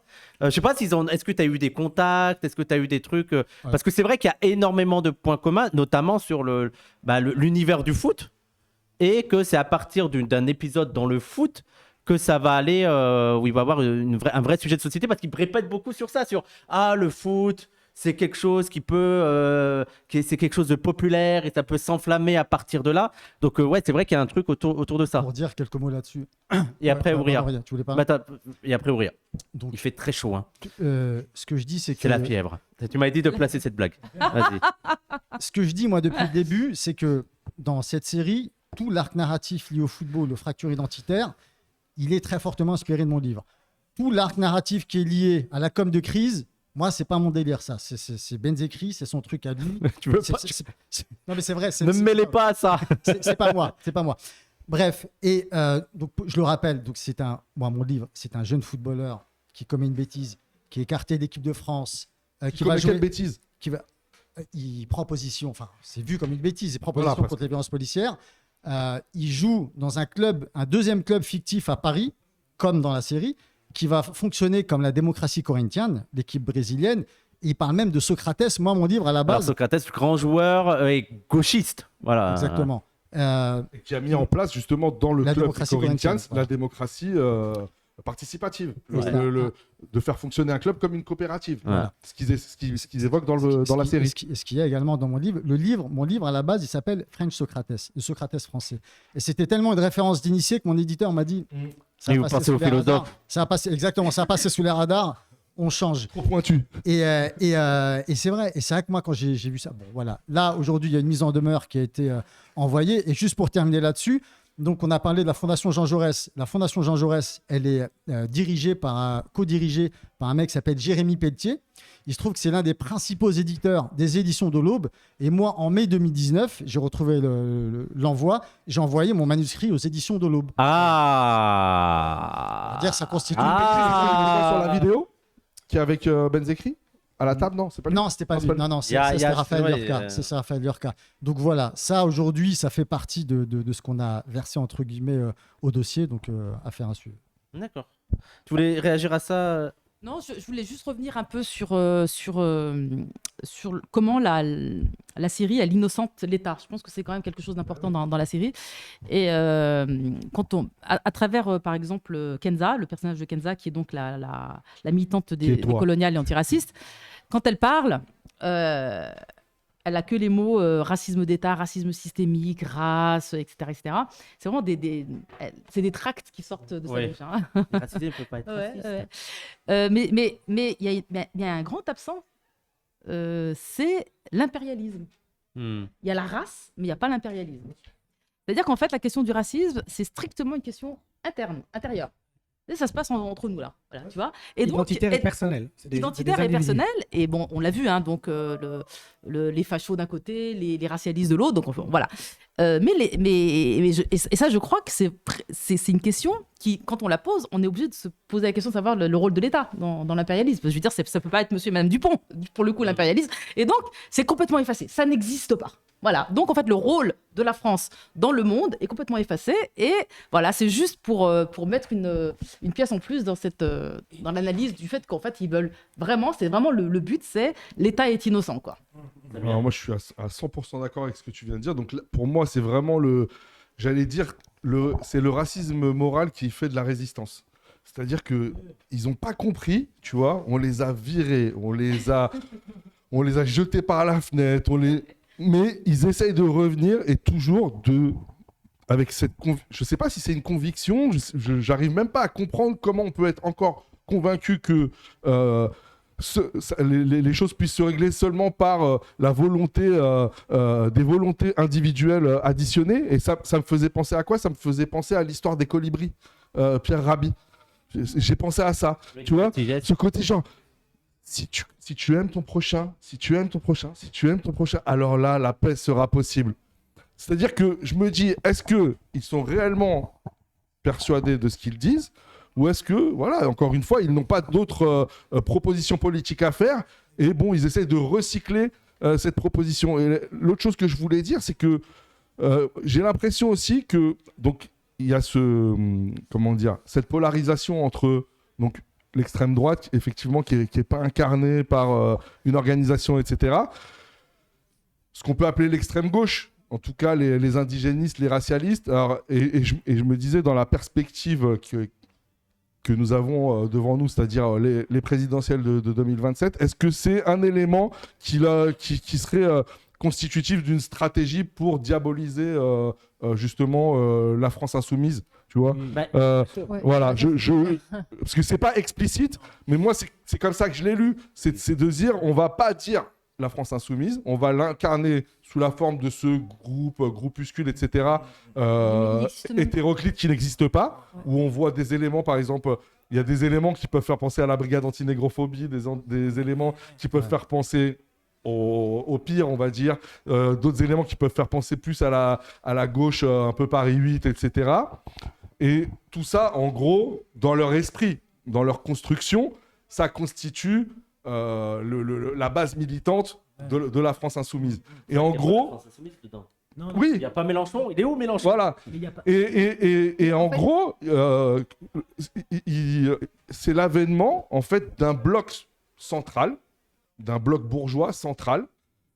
Voilà. Et en fait, moi, ce que je trouve le plus choquant en fait dans leur approche, c'est qu'en fait, eux ne distinguent pas j'allais dire, de courant, quoi. C'est-à-dire qu'ils se disent, en gros, tant que le bloc central bourgeois, en gros, bah, l'État, quoi, l'État intégral, comme dirait l'autre, gagne à la fin, C'est bon. ça me va. On est sauvés. Ouais, parce qu'en fait, Louisa. pardon. Ah oui, c'est vrai Non, que. mais j'en ai pour 2 secondes. Ouais, mais ça, c'est ultra, ultra étonnant, effectivement, parce que de l'autre côté, par contre, on voit qu'il y a une espèce de lien entre, comment elle s'appelle, Marie Kinski, et elle manipule un député Oui. républicain. Républicain. Ça, j'ai trouvé ça mal. Et- Il s'appelle du tout. Ouais, mais il n'y a pas la même chose du côté de l'indigéniste, donc ça c'est bizarre. Et surtout aussi, il y a quand même, ça c'est quoi, Marie Kinski, il y a quand même un lien avec Dieudonné, quoi. Parce qu'elle est stand-upeuse C'est vrai qu'elle a dans un un théâtre. Est-ce que c'est pas un peu Greg Tabibian? Bah, il y a quand même le truc du théâtre. Moi je pense Bah que oui, mais vraiment, Greg Tabibian, il fait un peu ça. Hein. ouais, Bah, mais ils il font ce qu'ils n'y a, font, pas ça. il y a pas la main d'or. C'est vrai Là vraiment, c'est Dieudonné. on sent vraiment le truc. Et Ouais. pourquoi quoi, en fait, ils sont construits de la même façon. Quoi. L'indigéniste et la Marie Kinski, quoi, c'est vraiment. C'est pour ça qu'il n'y a pas de rapport avec l'impérialisme. Ouais, on sent que c'est des questions alors, identitaires, mais de construction personnelle. Il n'y a vraiment pas de structuration politique derrière leur. Inintelligibilité politique et historique totale. Oui, oui. Ouais. oui. On ne comprend rien Oui, de ça. ce qui meut les uns et Même les dans leur autres. construction. Quoi. Louisa? Ouais, non, moi, ce que je voulais dire pour rebondir sur ce que tu as dit, Samir. Samir. Non, c'est qu'effectivement, la solution qui est proposée, elle est toujours pensée à travers les institutions. C'est les institutions qui sont vraiment le garde-fou de la guerre civile en France. Les institutions, mais aussi, effectivement, ce que j'appellerais le statu quo, en fait. Un statu quo qui a été perdu avec la gauche et la droite. Donc, en fait, l'UMP, le Parti Socialiste, aujourd'hui, Alternance, qu'ils voilà. appelaient l'alternance. cette alternance-là a été perdue, donc qui a constitué une espèce de centre comme ça. C'est le monde d'avant. Voilà, c'est le monde d'avant, donc qui garantissait en fait une forme d'ordre et qui pouvait nous prémunir contre les risques que nous encourons aujourd'hui. Et alors, et ça, moi, ça me fait penser à une idée. Qui a beaucoup été, enfin, il y a beaucoup de commentateurs politiques de gauche, enfin voilà, de cette zone-là, qui ont parlé à partir du moment où les indigènes sont arrivés dans le game, sur l'échiquier politique, qui ont dit il y a du confusionnisme, qui ont parlé, voilà. Maintenant, on n'y comprend plus rien. C'est-à-dire que maintenant, les clivages politiques, les vrais clivages politiques ont été perdus par ces gens-là qui ont tout détruit, en fait. Nous, on avait construit un édifice merveilleux où on pouvait, de manière... Voilà, on pouvait se refiler. Le bon vieux temps des colonies. Voilà, non, mais on pouvait se refiler le pouvoir tous les 5 ans, quoi. Et puis, il y a des gens qui sont arrivés et qui ont foutu le bordel. Et ça, et du coup, on n'arrive plus à lire l'échiquier politique. Ça devient complètement inintelligible. Et la manière qu'ils ont trouvé de le lire... Moi, il me semble que c'est par ailleurs la manière la plus paresseuse intellectuellement de lire les choses, qui consiste à dire il y a une polarisation. Il y a une polarisation de l'échiquier politique. Et donc, en mettant comme ça à équidistance les forces décoloniales avec les forces fascistes en face. Donc, c'est une manière de recréer comme ça une clarté dans leur esprit. Entre eux, bon voilà, et en même temps, ça permet de mettre à équidistance ces deux forces comme étant des menaces. Et donc, et effectivement, quand tu dresses ce schéma-là, et ben effectivement, la seule réponse qui se présente à toi, c'est de retrouver le milieu. Donc, c'est de rejoindre le milieu, de dire, bah voilà, c'est ça qui va nous permettre de lutter contre l'hubris, contre ces espaces passionnels que nous sommes. Ce que tu décris là, historiquement, c'est l'extrême centre. Ça existe Mais en France depuis le bonapartisme. C'est quelque chose qui, une fois pour est extrêmement violent, mais ça se présente toujours depuis Bonaparte, qui met fin à la Révolution sans être pour autant contre-révolutionnaire. qui va se mettre au milieu. C'est exactement le créneau de Macron aujourd'hui. C'était déjà dans les années 80, avec déjà un discours sur la guerre civile, j'y pensais tout à l'heure, quand il était question de cette rhétorique qui effectivement est omniprésente. C'est ça la question. Le problème, c'est qu'on va aller vers une guerre civile à cause de ces identités polarisées. C'est vrai que Barbier pense ça premier degré en ce moment. Hein. Oui, c'est-à-dire qu'à aucun moment, le fait que les choses échappent au pouvoir n'est vu avec une forme de générosité. C'est-à-dire qu'on pourrait se dire, il y a une force en ébullition qui pourrait être, par exemple, je sais pas, révolutionnaire, par exemple. Il y a des raisons déjà. Il y a des raisons pour lesquelles les gens... Dans le sens de la destruction et du chaos, ça ne peut pas aller dans un sens qui est... Je veux dire, il y a du coup les forces qui sont... cette ébullition-là, elle n'est jamais vue sous un regard qui pourrait être... Bon voilà, on ne sait pas. Peut-être qu'il y a une promesse à l'intérieur de cette ébullition. Écoute, peut-être qu'il y a... Les causes des prises de parti de part et d'autre sont totalement inintelligibles. Elles ne sont pensées qu'en termes de narcissisme individuel et communautaire.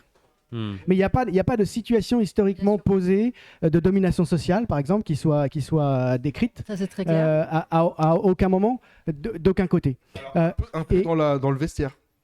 C'est-à-dire je trouve que c'est le moment où il y a une sorte de mépris de classe qui n'apparaît pas forcément dans d'autres aspects de la série, où ils essayent de construire une société, j'allais dire une micro-société démocratique au sein du club de foot, en intégrant les joueurs, en intégrant les petites mains du club. Mais quand tu regardes, tu vois bien qu'il y a la France d'en bas, tu vois, c'est-à-dire en gros, c'est les Noirs, les Arabes et les Blancs pauvres.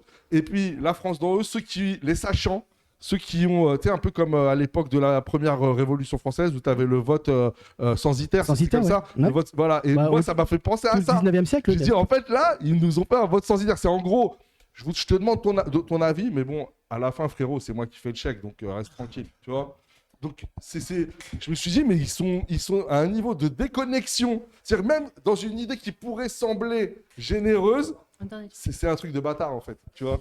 Louisa. Juste, non, mais un dernier truc aussi, parce que du coup, tu m'y fais penser, c'est qu'il y a aussi quelque chose, il y a un grand absent, mais qui dit aussi quelque chose de l'inconscient socialiste du Parti socialiste, puisque, si je le rappelle, l'inconscient du Parti socialiste est donc travaillé par le fait que l'extrême droite, c'est une espèce d'épouvantail instrumental qu'on peut faire, les Arabes et les Noirs, c'est en fait des forces qui sont cantonnées, des forces démographiques, pas politiques, mais qui sont cantonnées à l'échelle, revendicative. C'est-à-dire qu'on ne peut pas proposer un projet de société. On n'est pas une force de proposition, on n'est que... C'est ça, on est ramené à ça à la fin Voilà, on est ramené à ça, c'est-à-dire, bon, qu'est-ce que vous voulez? Voilà, allez, les doléances, quoi. Voilà. Alors, vas-y, on négocie. Tu veux quoi? Vas-y, tu veux un flic, tu veux le droit de vote, bon, voilà, c'est ça. Comme si nous, c'était ça. C'est-à-dire, on est encore cantonné au collectif qui revendique. Et il y a autre chose je pense, qui est très présent aussi dans l'échec, en fait, dans l'inconscient socialisme, et qui raconte aussi les raisons de son échec, c'est l'absence totale des classes populaires blanches, en fait.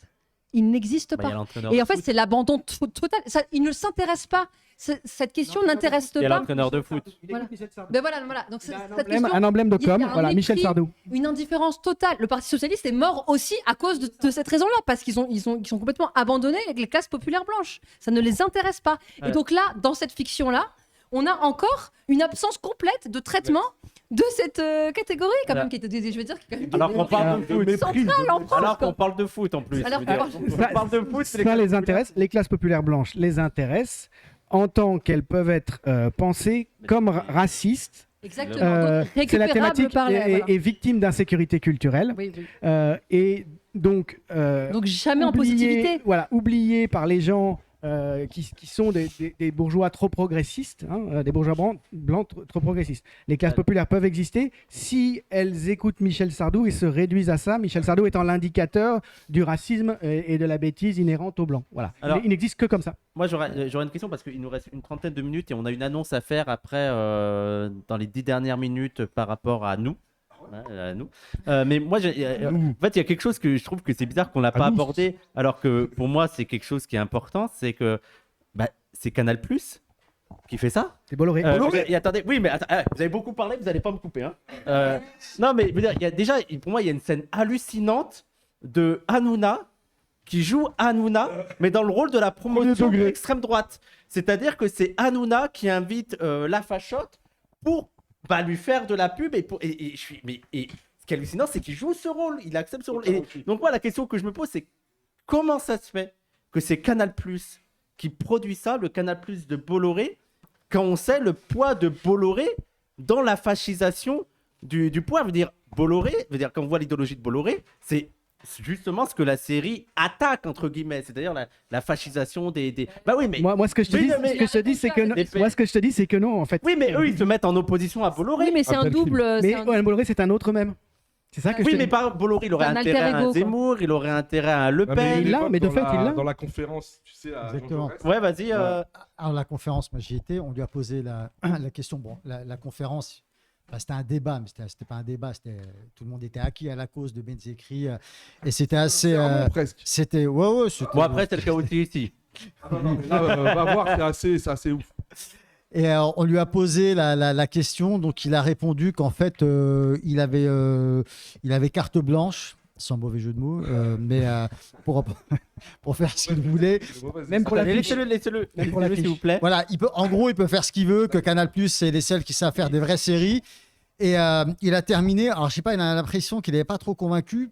Il a attendu, on était reparti sur notre question, puis il est revenu là-dessus, puis il a dit, mais qu'est-ce que vous voulez que je pourrais pas faire ça ailleurs? Donc, on sent quand même que ça titille, ça le travail. Moi, il suffit de regarder la série. Et c'est vrai que pour moi, au niveau des médias, ça n'a quasiment jamais été relevé, qu'on a quand même une alliance entre la gauche SOS et l'Empire Bolloré, c'est-à-dire l'extrême droite version Zemmour. Mais dans la série, pour moi, il y a plein de marqueurs, quoi. Il y a plein de marqueurs. On donne à manger à Bolloré, on donne à manger un petit peu à la gauche SOS. Et ça, pour moi, c'est pas assez relevé au niveau des médias. Donc, les critiques sont dithyrambiques pour eux. Benzekri, on l'a dit tout à l'heure, c'est un prophète. C'est exceptionnel. C'est quoi? Ah, c'est Alors, bien. Moi, pour mon affaire, de plagiat, j'ai eu une journaliste du Parisien. Donc, bon, j'ai bien vu, au bout de 2 minutes, je ne vais pas faire une journaliste, je vais faire une fan. Donc, si tu veux, le dialogue n'était pas possible. Donc, je commence à lui dire, bah, oui, bon, je dis, bah, vous voyez, ça a quand même une saveur particulière parce que c'est clair que Benzekri vient de la gauche SOS. Dans les quartiers populaires, c'est nos ennemis. Oh là là, elle me dit, attendez, c'est un procès politique que vous faites. Je dis, ben non, c'est la vérité, j'y peux rien, quoi. Et c'est assez difficile de raisonner des journalistes qui sont des fans inconditionnels, quoi. Il y a aucun esprit critique. À la Fondation Jean Jaurès, alors c'était assez drôle parce qu'en effet, il parlait du personnage de Kenza Shelby, et je vois une fille qui pose une question comme ça, et je lui dis, vous savez de qui s'est inspiré Kenza Shelby? Puis il me dit, ouais, je sais pas. Puis je lui dis, bon, pour moi, c'est Horia Boutelja. Alors, petit aparté. Moi, pour moi, c'est Horia Boutelja parce qu'à un moment, elle dit, oh là là, faudrait surtout pas qu'on te voit avec la sorcière. Alors, c'est une vanne que fait Horia de temps en temps. Donc, je me suis dit, ah, quand même, c'est une référence un petit peu à Horia. Et je lui dis, ben voilà, Horia. Elle me dit, ah non. Elle me dit, Kenza Shelby, c'est différent d'Horia Boutelja. Alors, antisémite, Kenza Shelby, elle est pas du tout antisémite, quoi. Alors, j'ai vu que mais vraiment, j'ai vu que le dialogue était. Bah, voilà, T'appuies sur le bouton. Elle n'est pas pro-palestinienne, Kenza? Non, mais je vous assure, elle me dit non, elle me dit. Non, il y a pas Elle me dit, Horia est Il n'y a antisémite. pas d'impérialisme. Ah ouais, Il n'y mais a pas la ouais. question d'impérialisme. Donc, il n'y a pas de doute, elle n'est pas antisémite. Elle peut pas. Non, mais tout à l'heure, tu t'étonnais juste que Hanouna soit mis en scène avec une fachotte. Mais c'est ce qu'il fait. Oui, mais justement, c'est ça. C'est sa vraie vie, ça. Mais c'est C'est pas un rôle de composition. Il on n'a va aucun dire. recul. Je veux dire, Il peut pas avoir de... C'est ce qu'il fait. Justement, ça l'amuse, lui. Puis lui, il assume totalement ça. Hmm. Il n'arrête pas de le dire que lui, il veut bien Et tendre ça- le micro à l'extrême droite parce que l'extrême droite, ça représente quand même des Français qui ne sont pas forcément racistes. Et qu'est-ce que ça veut dire de ne pas les recevoir sur mon plateau? Je veux dire, Mais quelque là, chose oui, mais qu'on- le propos de la série, non, mais le propos de la série, c'est quand même de Ouais. sous-entendre Non, mais tu qu'il vois- sert la soupe à l'extrême droite.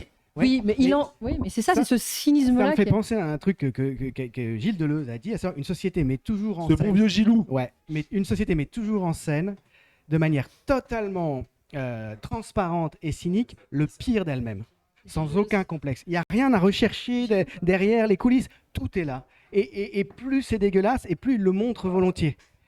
Et donc, effectivement, c'est confondant de voir qu'ils mettent en scène le racisme cultivé par Hanouna dans une série qui va passer sur la chaîne du propriétaire de la chaîne ou pas Hanouna. Mais il faut... D'accord.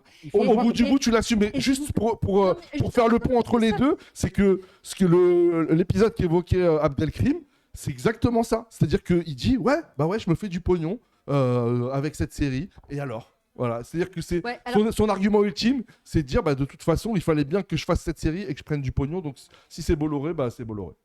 Non, mais ce que j'allais dire aussi, c'est que c'est plus facile aussi de jouer ce rôle-là et d'en rire et d'être un peu cynique et tout, quand aussi ce personnage, je le répète encore, en fait, n'a pas de discours construit sur la question du racisme. C'est-à-dire que du coup, on ne sait pas, elle n'est pas venue, par exemple, elle vient sur le plateau, elle dit rien de tout à fait raciste, on la voit jamais dire tenir un vrai discours raciste. C'est des clins d'œil, c'est des jeux de mots, c'est des sous-entendus. Oui, mais moi j'ai l'impression que c'est la oui, méthode. mais au final, il n'y a jamais cette réalité-là. On n'est jamais confronté à la densité. C'est superficiel. Voilà, c'est superficiel. C'est juste un génie du mal. C'est un génie du mal. Les vidéos de Taïfé. Oui, mais du coup, c'est plus simple ensuite de laisser. C'est un truc un peu diffus comme ça. C'est des blagues. Quand elle fait des vidéos où elle parle de c'est la fin de leur vivre ensemble. Je veux dire, ça, c'est le truc d'extrême droite, ils n'arrêtent pas de. Je veux dire, tu regardes les trucs, ils font que ça. Ils font que des sous-entendus. C'est aussi un discours chevènementiste, le vivre ensemble. Tu comprends que c'est une chose que c'est leur communication, si tu veux, pour le public mainstream, quoi. Mais là, la série, elle est aussi dans son intimité. On la voit dans son intimité, parler avec ces gens avec qui elle partage des convictions, etc. Donc, à ce moment-là, tu as l'occasion de donner à voir ce que c'est quand même qu'une facho, quoi. Et la violence de ce que c'est. Tu vois, tu peux le faire. Surtout quand tu es, toi, issu du Parti Socialiste et que tu es soi-disant horrifié par le racisme. C'est un truc que normalement, tu as à cœur de montrer cette violence-là. C'est quelque chose, tu vois. Et à aucun moment ça n'apparaît pas. Là, c'est toujours une menace qui est liée au port des armes et on ne sait pas pourquoi elle veut que tout le monde se fout dans la gueule. Voilà, il y a quelque chose comme aux États-Unis. C'est même pas, elle se dit pas il faut buter tous les Noirs et les Arabes, elle dit il faut que tout le monde ait les armes pour que ça éclate. Et voilà. C'est une princesse du mal en fait. C'est une espèce de jeu comme ça. Voilà, exactement, c'est un malin génie quoi. Elle est là pour. C'est ce que disait Louisa au début sur le caractère complètement fantomatique de l'extrême droite. Et puis de toute façon, ça les obligerait à se remettre eux profondément en question. Je veux dire, ils sont, je veux dire, le fascisme, enfin, le Parti socialiste, c'est l'antichambre du fascisme. On le sait depuis longtemps. Point. C'est eux qui ont produit cette situation. Regarde où est Julien Drey aujourd'hui, avec qui a travaillé le réalisateur. Il est pas chroniqueur chez CNews. Ils ont produit cette situation. Ils ne peuvent pas se regarder en face. C'est UFD. On lui pose jamais la question, ce serait intéressant d'ailleurs à Benzekri. Voilà, vous êtes l'ancien porte-plume de Julien Drey, vous faites partie de la même famille politique. Qu'est-ce que vous pensez aujourd'hui de ses prises de position, de son rôle au sein de CNews, de l'Empire Bolloré? Mais tu as vu comment il évite cette question dans la série? Bien sûr. Encore une fois, ça n'existe pas. Mais aucun journaliste ne lui pose la question. Quoi. Il y a une haine de Mélenchon. Mais voilà. Alors qui a la haine de Mélenchon? Très probable. Oui, mais dans son ancienne version.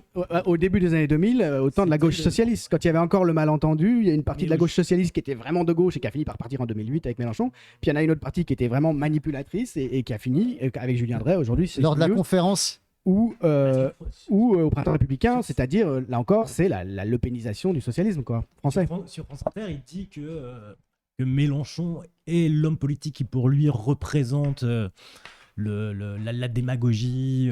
Il a vraiment une haine de Mélenchon. Quoi. Mais c'est comme Enthoven qui va voter entre le Mélenchon et Le Pen. Il a fait son choix. Abdelkrim. Ouais, non, c'était juste pour rappeler, lors de la conférence à la Fondation Jean Jaurès, il a fait une allusion politique sans le nommer. Et il a parlé de Glucksmann qui s'était pris des œufs à Saint-Étienne. Et il a dit ce sera ma seule allusion politique de la soirée. Voilà, c'était important pour lui de faire ce tacle. Pour dénoncer Oui, évidemment, pour dénoncer LFI. Alors qu'apparemment, par LFI. Alors qu'apparemment, il choisit. C'est bien choisi parce que justement, c'est un fait manifestement, LFI n'avait rien à voir là-dedans. Ça aurait pu peut-être, mais en l'occurrence, c'était les jeunesses communistes, semble-t-il. Ils le revendiquaient d'ailleurs. Et moi, pour finir, j'ai juste une dernière petite question. Est-ce que vous... Parce que nous, là, on est l'autre camp, on est le camp des décoloniaux, et donc on a une réception, on est un peu amusé. Mais par rapport à l'extrême droite, elle voit ça. Vous pensez qu'ils en pensent quoi, eux? Est-ce que vous pensez qu'ils sont en Je mode, sais ils pas, sont parce que contents, les- ils sont... Ils sont pas là en fait. Mais non, oui, c'est ça. Mais c'est ça qui est. Oui, mais la vision de ce qu'est l'extrême droite. T'es un gars d'extrême droite, tu regardes cette série. Mais ils ont rien. En fait, ils n'ont aucune prise, même pour pouvoir poser, comment dire, une critique sur le traitement qu'il leur est fait. Parce qu'en fait, il n'y a pas de traitement de l'extrême droite en vérité. C'est ça que je dis depuis tout à l'heure. C'est ça qui est grave en fait dans cette série. Ouais, mais on pourrait se dire que justement, ils les représentent comme des gens purement cyniques Oui, ou des et manipulateurs. des quoi. manipulateurs. Mais c'est vrai que ça, c'est ultra étonnant qu'en fait, l'extrême gauche est représentée comme Un collectif. qui est- ouais, ou il est idéologique. Un peu structuré. Voilà. Ouais, puis ils font ça, ils croient à ce qu'ils font, quoi. Voilà. Alors que l'extrême droite qui est représentée par elle Oui, est y a pas d'appareil vraiment, politique. y a elle pas est de- vraiment dans la manipulation, quoi. On se comprend vraiment pas pourquoi elle fait ça et Par contre, il y a des choses à dire de notre point de vue à nous qui est plutôt d'ordre un peu plus rigolo, quoi, parce que là, on est très. Voilà. Euh, c'est la représentation de nos réunions militantes, quand même. Non, mais c'est incroyable l'esprit de sérieux qui nous est prêté. Parce que, comme si nous, en réunion, comme ça, après, je dis pas que ça mesure que ça prétention à refléter exactement la réalité, mais on sent que c'est comme ça qu'on nous voit, comme comment dire, très, très, très facilement aux Français et avec vraiment un sentiment d'importance de soi-même très fort. Et donc, dans les réunions, on est là, on se parle comme ça en disant mais non, voyons, ne sais-tu pas que le racisme d'État ne peut pas être nanana. Bah, ça, et puis l'autre c'est qui arrive et qui fait c'en est trop, je m'en vais, tu vois. Non mais franchement, les réunions militantes comme ça où on se parle avec cette emphase, avec cette emphase et tout. Non mais tu sais, genre faut se détendre déjà Je me nous. demandais, c'est 90%. qui le philosophe là, le mec Attends. qui parle à un moment donné. C'est Olivier Lecourt Grand Maison.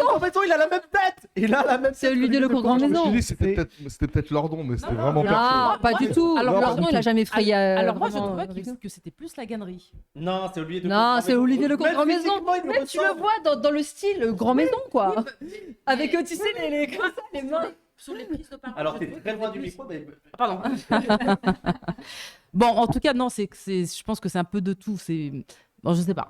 Moi, j'aurais plutôt dit la gannerie, je sais pas. Mais ils font des Ça mélanges. mélange. De toute façon, ils font des mélanges. La gannerie. Non, mais Ils font des mélanges. moi, je pense qu'il y a une vacherie aussi dans ce personnage. La vacherie qui est faite. La vacherie ou La vacherie qui nous est faite avec ce personnage consiste à dire vous voyez, il y a quand même derrière tout ça, il y a quand même un des leaders qui est un homme blanc. Mais quoi, qui vous tu vois. manipule. hein. Et Vous qui êtes nous manipulé. manipule. Non. Et qui radical. Et qui est le qui plus pousse à la radical. radicalisation. Ah Et ouais, qui parce pousse que à la après le radicalisation. premier épisode, il est en mode qu'est-ce que je peux faire pour vous? Non, Je suis pas d'accord. Après, il manipule. Après, c'est même lui qui pousse à la radicalisation et qui trouve qu'on n'est pas assez. On Mais- va pas assez loin. Il est là, c'est Christophe. Mais en plus, il lui ressemble. C'est vrai. C'est celui qui fait. Donc il y a toujours, il y a Et ça, ça- c'est une petite vacherie quand même. Et ça, qui- Sur les ficelles de Ça, c'est la Piccadilly, thématique du mauvais maître qu'il y avait en Italie pendant les années de Voilà. plomb. Jamais senti ça. C'est le Attendez, professeur on parlait en Tony même Negri. temps. Tony Negri, le professeur, l'intellectuel, qui ne prend aucun risque, mais qui pousse comme Oui. ça des gens crédules en les manipulant. Mais c'est aussi une manière à de l'extrémisme. nous dire bon bah vous voyez en fait au fond Vous êtes vraiment des cons. Encore manipulé vous par êtes les blancs. encore manipulé. Il y a un Bien truc sûr, un ouais. peu comme Mais ça. là encore, si tu veux cette vision qu'il y a de cet intellectuel-là, Toujours un blanc derrière. quand je disais au début, c'est une série qui méprise ses personnages, la manière dont ils mettent en scène les discussions qui sont censées être celles des décoloniaux entre eux, là encore, je veux dire, c'est bête quand même. Je suis désolé, moi personnellement, je ne me vois pas comme ça. Et si je jouais comme ça, je ne serais pas là ce soir, franchement, parce que ça m'intéresserait pas. Non, mais c'est vrai. Tu peux ne pas être d'accord avec les décoloniaux, mais tu essaies de les faire parler comme ils parlent vraiment. Tu te renseignes auprès d'eux, tu vas voir. Zerma, ce qui se passe vraiment. wesh. Bah oui. Mais là, rien, il y a rien. Va. C'est vraiment. Genre, on n'a ce pas que d'humour, l'on- on n'a pas d'humour. Ce On n'a que pas des d'humour. Déjà, on arrive à l'heure. ce que des bourgeois, ce que des bourgeois blancs qui font de la com, des DRH ou qui ont fait de l'administration s'imaginent de Ouais. ce que sont les On est intellectuels, des gens très les sérieux. militants indigénistes Voilà. ou Tu nous as filtré, c'est con. Paris 8. Enfin, je veux dire, c'est vraiment, ça n'a rien à voir avec le réel, quoi. C'est ça qui est triste et qui fait que c'est ça. mauvais. On n'a pas d'humour, on n'a pas de créativité, on est juste des pantins, on répète comme ça des poncifs à Des longueur de doctrinaires, jour. vous êtes des doctrinaires. On est complètement endoctrinés et voilà, et on passe notre temps comme ça à redire des espèces de slogans comme ça, de trucs prêts à penser. Voilà, on a un prêt à penser antiraciste et on passe notre temps à échanger des formules comme ça. Et ça Mais n'a pas non, de sens. Ouais. Ce que vous dites Voilà. n'a pas de sens. Et non, parce que C'est- ça ne n'a pas de ça n'est prise. pas. Et il y a, Ça- derrière, il n'y a pas Il y a pas de des prise, situations oui. que vous analysez. Voilà. On peut. Non, mais voilà. Il n'y a rien de. Il y a aucune situation C'est matérielle toujours derrière. racisme d'État, racisme Voilà. institutionnel. À toutes les situations, on va sortir racisme d'État, Non. racisme Non, institutionnel. mais c'est alors qu'on a, Ne dis pas que. on a qu'un seul slogan, c'est Glucksmann est un agent de la CIA. Ça sera notre seul slogan. Samir, parce qu'on va toucher on arrive vers la fin. Tu voulais ajouter quelque chose? Non. Tu m'as dit. Oui, non, je voulais juste faire une. Surpris, il m'a dit. Oui. Mais non, mais je voulais juste réagir à un truc qu'avait dit Louisa tout à l'heure par rapport justement au fait que la droite n'est pas décrite. Enfin, il n'y a pas d'organisation de droite, etc.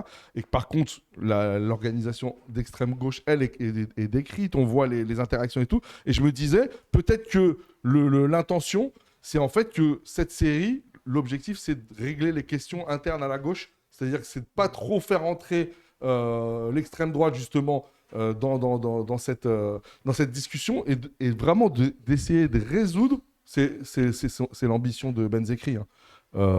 Je dis pas qu'il va y parvenir, mais c'est d'essayer de résoudre la question LFI, la question Mélenchon. Pour moi, j'ai vu, en voyant la série, puis en écoutant en grande partie la conférence à laquelle faisait référence Abdelkrim, et en écoutant là maintenant Louisa, ça fait sens. C'est-à-dire que je me dis qu'en fait, peut-être que le projet, c'est ça, c'est d'essayer de participer, d'apporter sa contribution, parce qu'il a aussi un côté un peu oracle.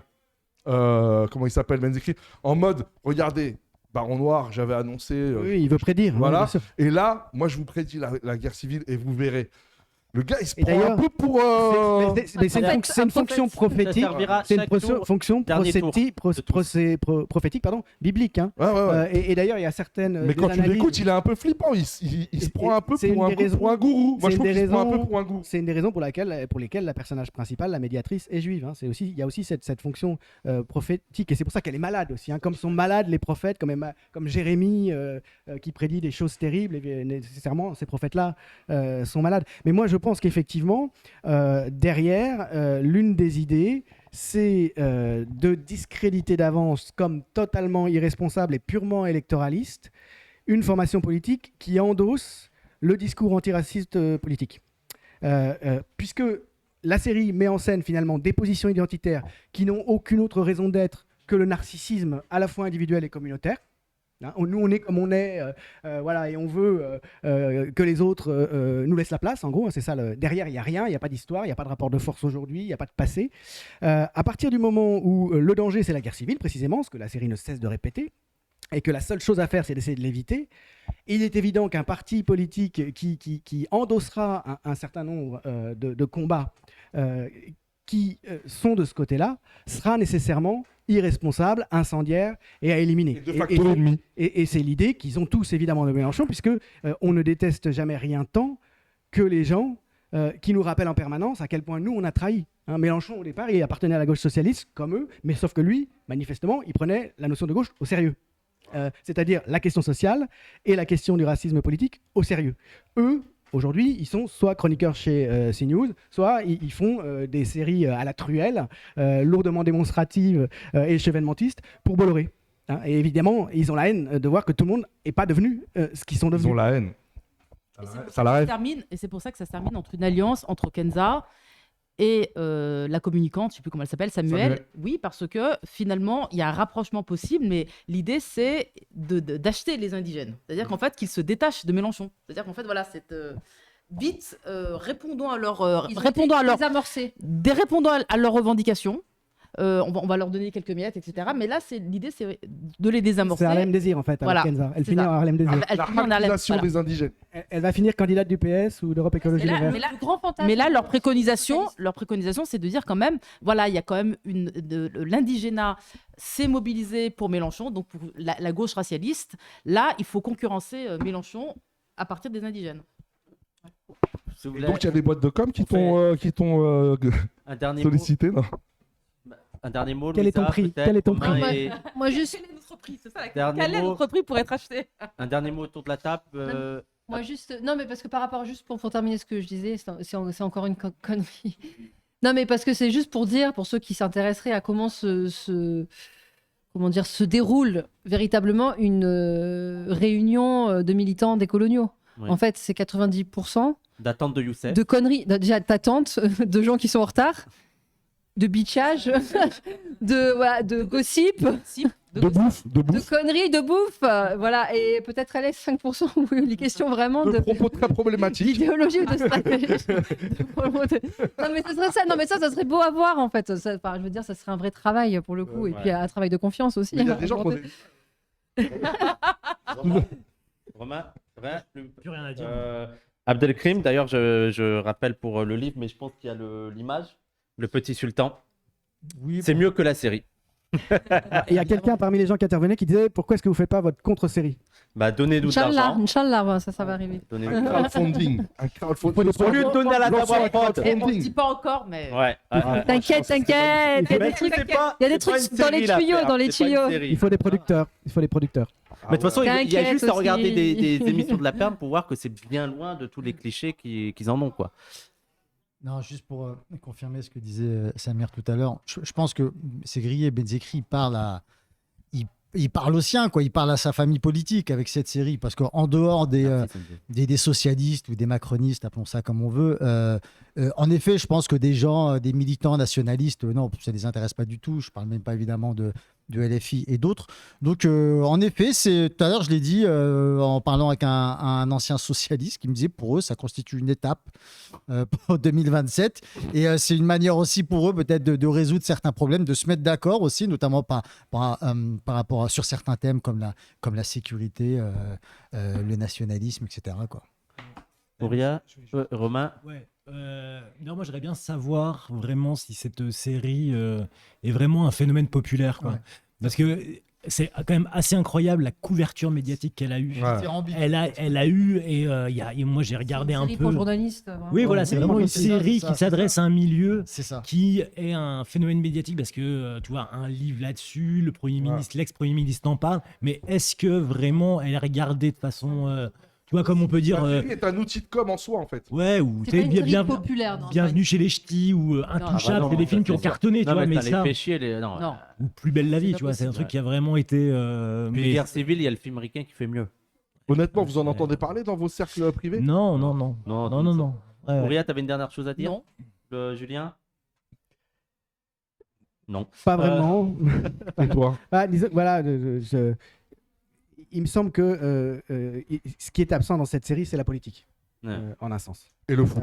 Et cette manière de dire, si tu fais de la politique, tu fais de la guerre civile. Et ça, c'était un vieux thème dès les années 80, mais ce qu'on voulait à l'époque faire disparaître, c'était la question sociale. C'est-à-dire le grand thème de François Furet, de tous ces centristes qui se prétendaient de gauche, mais c'est la gauche moderne, c'était de dire, attention, la division entre communistes, en gros, et droite, une gauche avec une hégémonie communiste, qui a influencé sur les socialistes même, puisque le candidat Mitterrand dit encore le pouvoir de l'argent, il faut lutter contre, on n'est pas très loin de la collectivisation des moyens de production. À l'arrière-plan de la gauche, quand elle arrive au pouvoir dans les années 80, ça a été plus ou moins abandonné, mais pas complètement, et il y a l'idée qu'il y a une opposition entre intérêts de classe. Et face à ça, il y a des gens qui disent attention, c'est la guerre civile française. Et ça, c'est pas possible, il faut trouver l'apaisement. Et bien là, c'est un peu, vous remplacez la question sociale par la question identitaire. Et c'est la même chose. C'est pour ça que je disais que c'est une série colorblind dès le départ. Le grand problème, c'est qu'il ne faut pas tenir compte du fait que les gens se trouvent dans des situations sociales différentes en fonction du passé colonial et de leur physique et de leur extraction sociale d'aujourd'hui. Ça n'a pas le droit de citer. On n'a pas le droit d'en parler. On ne peut pas faire de la politique avec. Si on commence à en faire, ça va être la guerre civile. On est raciste. Et donc, faire ça, c'est faire de la politique. C'est-à-dire accepter qu'il y ait du conflit et pas que du consensus. C'est nécessaire pour faire de la politique. Si dès qu'il y a du conflit, tu dis « Ah, guerre civile », bah, tu ne feras pas de politique. Tu vas t'en remettre à l'État. Samir? C'était bien. Ouais. Non, franchement, c'était bien. Ce que je me disais, avec une série aussi ripou, tu vois, est-ce qu'on sera capable de, tu vois, d'avoir une discussion de qualité? Et- Eh ben, Non, mais nous, on savait franchement, qu'on pouvait en dire. Et tu oui, trouves non, ça mais crédible toi, mais Non, mais nous, c'est pas je du moi, parle des mais- vrais gens. Mais est-ce que tu trouves ça crédible, toi, que ils décrivent un système coopératif dans un club Non, de Ligue 1 c'est pas que je trouve pas- actuel? non, non C'est seulement pas je ne vrai. trouve pas ça crédible, mais moi, si tu veux, j'ai regardé la série en mode détente. Dès que c'était sur le terrain de foot, dans le vestiaire, dès que c'était dans l'univers du football, mais j'avais de l'urticaire. Ouais. Parce que je me disais, par exemple, le personnage de Benjamin Biolay, on n'en a pas parlé. Non, mais il joue pas. Il est pas du tout, mais il est pas du tout crédible en président. C'est qui les meilleurs acteurs? On est d'accord ou pas? C'est qui les meilleurs Il acteurs? dégoûte avec sa peu-cou. C'est une dégoûte avec son chien. Le gars, il y a des dingueries dans son club. Le gars, il va promener son chien, wesh. Mais tu sais que les meilleurs acteurs, c'est les journalistes de l'équipe. Les journalistes Donc, de l'équipe. premier épisode, c'est les Comment, meilleurs acteurs. Dominique Sévrac. Oui, Dominique trop bien. Sévrac, il joue bien. On dirait une vraie émission, on dirait une vraie. Moi, je crois que c'est une vraie émission. À un moment donné, vrais il est dans acteurs, c'est à un moment donné, il est dans le vestiaire. Franchement, moi, je trouve le plus insultant, c'est ce que tu le décrivais très bien, c'est l'entraîneur. Parce que pour ceux qui jouent au foot, qui connaissent l'univers C'est un de mépris foot, pour on a l'entraîneur. tous des entraîneurs, des anciens, comme on dit, des mecs, tu sais, de club, des blancs, nous ce qu'on appelle des petits blancs, tu vois. Et on les connaît, on les kiffe, ils nous kiffent. Et des fois, ils peuvent sortir des dingueries, tu vois, mais c'est pas grave. Mais là, tu vois que c'est un bourgeois qui essaie de se mettre dans la peau d'un. Voilà, il singe. On est dans la caricature permanente. L'accent Et- de Marseille. Et c'est le dernier truc que je veux dire, et dans tous les échanges internes au club, il y a quelques personnages, on va dire, dominants. Le président, les Directeur. un directeur exactement, la communicante, l'entraîneur, qui sont tous des blancs, et les autres, quand on s'adresse à eux, que ce soit les petits blancs du club ou les joueurs qui sont effectivement à majorité indigène, en gros, ils répondent comme une masse. C'est c'est presque, c'est pas des mots quoi. C'est unga unga quoi. Tu vois, comme dirait Louisa, tu vois. Et c'est ultra insultant en fait. C'est ultra insultant et surtout, en particulier les footballeurs, où on sait que dans le monde du football professionnel, s'il y a un monde où l'indigène existe et le mal alpha quoi, je veux dire, où elle parle bien avec lui. Tu vois, c'est lui, il a fait ça, il a fait ci. Tu vois, tu parles avec son agent, tu parles avec son avocat, tu parles avec son daron, tu parles avec son garde du corps avant que tu puisses avoir accès à son oreille. T'as capté ou pas? Là, le gars, il a 15 mecs devant lui. Alors, qui est d'accord pour qu'on fasse une coopérative Non, pour qu'on réintègre l'entraîneur. Parce qu'à un moment donné, il s'en va. Qui est d'accord? Ouais, comme ça, moi. Ouais, mais attention, hein, je sais plus ce qui sort. Ouais, bon, d'accord. Je dis, mais c'était ouf. Et le gars, dans sa conférence, il se prétend expert du foot. Mais frère, tu veux parler racisme du foot? Parle-moi des cris de singe dans les stades, parle-moi des jets de bananes dans les stades, au lieu de me parler d'un sale toubab qui n'a jamais existé. Mais d'ailleurs, D'ailleurs, on dit pas. D'ailleurs, ça- c'est dingue. Mais comme dit, c'est l'absence des classes populaires pour une série autour de foot, quoi. Alors qu'il y aurait plein de même sur les ultras, les supporters. Mais. C'est bien ce qu'il a dit là. Eh ben écoutez, on va. Alors, je rappelle déjà ce livre, Le Petit Sultan de Abdelkrim Branin, aux éditions Zélige. Voilà, si vous voulez une meilleure version de La Fièvre. On va finir. J'ai l'impression qu'il est venu faire un placement de produit lui avec son t-shirt. Lui, là, regarde-le. Ouais, tu vas pas apparaître la caméra, je te le dis. On va pas faire de la pub pour ta boîte. Partenaire officiel de PDH. Alors, pour terminer, juste une chose, on a une grande annonce. Enfin. Alhamdulillah. Enfin. Enfin. Le numéro 2 du trimestriel. Il sort tous les 8 mois. Nous. Sachant que là, ils n'ont pas encore reçu le numéro 1. Ils ont payé il y a 7 mois. La vraie vie des militants. C'est un trimestriel algérien. C'est ça, Les trimestres ont 8 mois. Chez nous. De 6 mois. Le nouveau numéro va sortir. D'ailleurs, alors, petite parenthèse, ceux qui ont payé et qui n'ont pas reçu le magazine et tout, je sais pas si on va recommander On le. vous a bien carotte. Non, on va pas. En fait, on avait discuté, soit on vous rembourse, soit on va réimprimer. On va réimprimer le numéro 1. Donc, ne vous inquiétez pas, ça va arriver. En fait, je vous explique très vite. On a été débordé par le succès. Et en fait, on s'attendait pas à ce que c'était de livrer des magazines. On veut dire, à notre époque, on livrait 10 magazines comme ça. Là, il y avait 2000 magazines à livrer. Plus de 3 Plus de 3000, on a été dépassé. Il y a la Donc, on va couve qui apparaît là. On parle Il y a du la service courrier ou. imprimer. Et là, la couve, voilà le numéro 2. Ils La l'ont fait couve. avant. Numéro 2, terroriste, c'est celui qui dit qui est. Donc, tu vois, voilà. On aime trop les problèmes. Voilà. Ils ont raison. Et ils ont raison, en fait, la série, on aime trop les problèmes. Donc voilà le numéro 2 qui sort avec. On le voit plus. Voilà. Si tu peux le mettre en plus grand, n'hésite pas. Vas-y, mais en Voilà. grand, C'est beau, voilà. hein. C'est beau. Alors, on vous montre on vous dit qu'il va bientôt sortir, mais on n'a pas de date. Mais ça avance. Arrête. Non, c'est pas vrai. On se revoit dans 3 mois. Non, on a une date ou... Non, mais en fait, il sort aujourd'hui, on le présente aujourd'hui et il sera disponible dans 2 ou 3 semaines. Et donc, en fait, on va commencer à pouvoir... Ouais, mais je ne veux pas dire Inch'Allah, justement. Non, en fait, on va pouvoir commencer à le commander dès maintenant et livrer dans 3 semaines, 1 mois. Mais pas tout de suite, quoi, c'est tout. Mais ils ont été virés, les mecs du service courrier ou pas? Ils ont été virés. Non, les C'est pauvres, bon, alors. c'est grave. 10 euros Et on pourrait peut dire- tellement vous faire plus On peut d'argent. dire un mot sur les contributeurs. Bah, juste pour. Et après, je te laisse dire. Les gens, on sait qu'on pourrait le vendre plus cher, mais on en a discuté et on s'est dit, c'est bien que ça reste accessible Amenez-nous des pour oranges. tout le monde de le payer 10 euros. Après, les gens, c'est pour vous, on peut le payer, ça vaut plus. Mais donnez plus. Vous donnez 10 euros et vous donnez plus sur Tipeee, sur les cagnottes. Bah oui. Vous avez le droit. Et même quand vous nous voyez dans la rue, ça coûte 10 euros. Vous pouvez donner 20 euros, 50 euros, 1000 euros. Un peu de moula, 500 quoi. 000 euros, De la vous avez moula. le droit. Mais nous, on t'a mis voilà, c'est quand même. On tient à être C'est accessible important, aux voilà, militants, ça reste aux accessible. gens qui... Voilà. Voilà, 10 euros, c'est vraiment bourses. pas cher par rapport à. Voilà, il y a c'est un peu de marge, faut le dire. Ouais. Et pour présenter le numéro, Ouria, Non, je vais pas le présenter. Je vais donc là. les contributeurs. Les contributeurs, donc on a quand même. On a Julien Non, pas du tout. Ouh. Il nous Ah, il a en pas fait, je te jure. Ah, Voilà, là, je te jure. franchement. Alors, je peux te dire que La honte. si moi, on m'avait proposé d'écrire, je l'aurais fait. tu vois. Ah. Je voulais le faire. Non, parce que Samir, c'est pas vrai. Il devait écrire, il a pas Oui, fait il devait non plus. écrire. Ouais, il devait Ah bah on est deux alors, vas-y. Bah, ouh. Check. En Ok. fait, c'est par solidarité avec toi. Bah ouais. Oui, donc là, je vais les citer. Il y a Andreas Malm. Super interview d'Andreas Malm. Il y a Louisa, ici présente, Wissem, Alain Brossat, François Burga, Youssef Boussouma, Tonton et moi. Voilà. Et il y a d'autres contributeurs. Tous les pas noms qu'on connu, on s'en fout. Contributeur et triste. Oui. Waouh. Ah, t'es pas inclusif, toi. Oui, d'accord. Non, pas spécialement.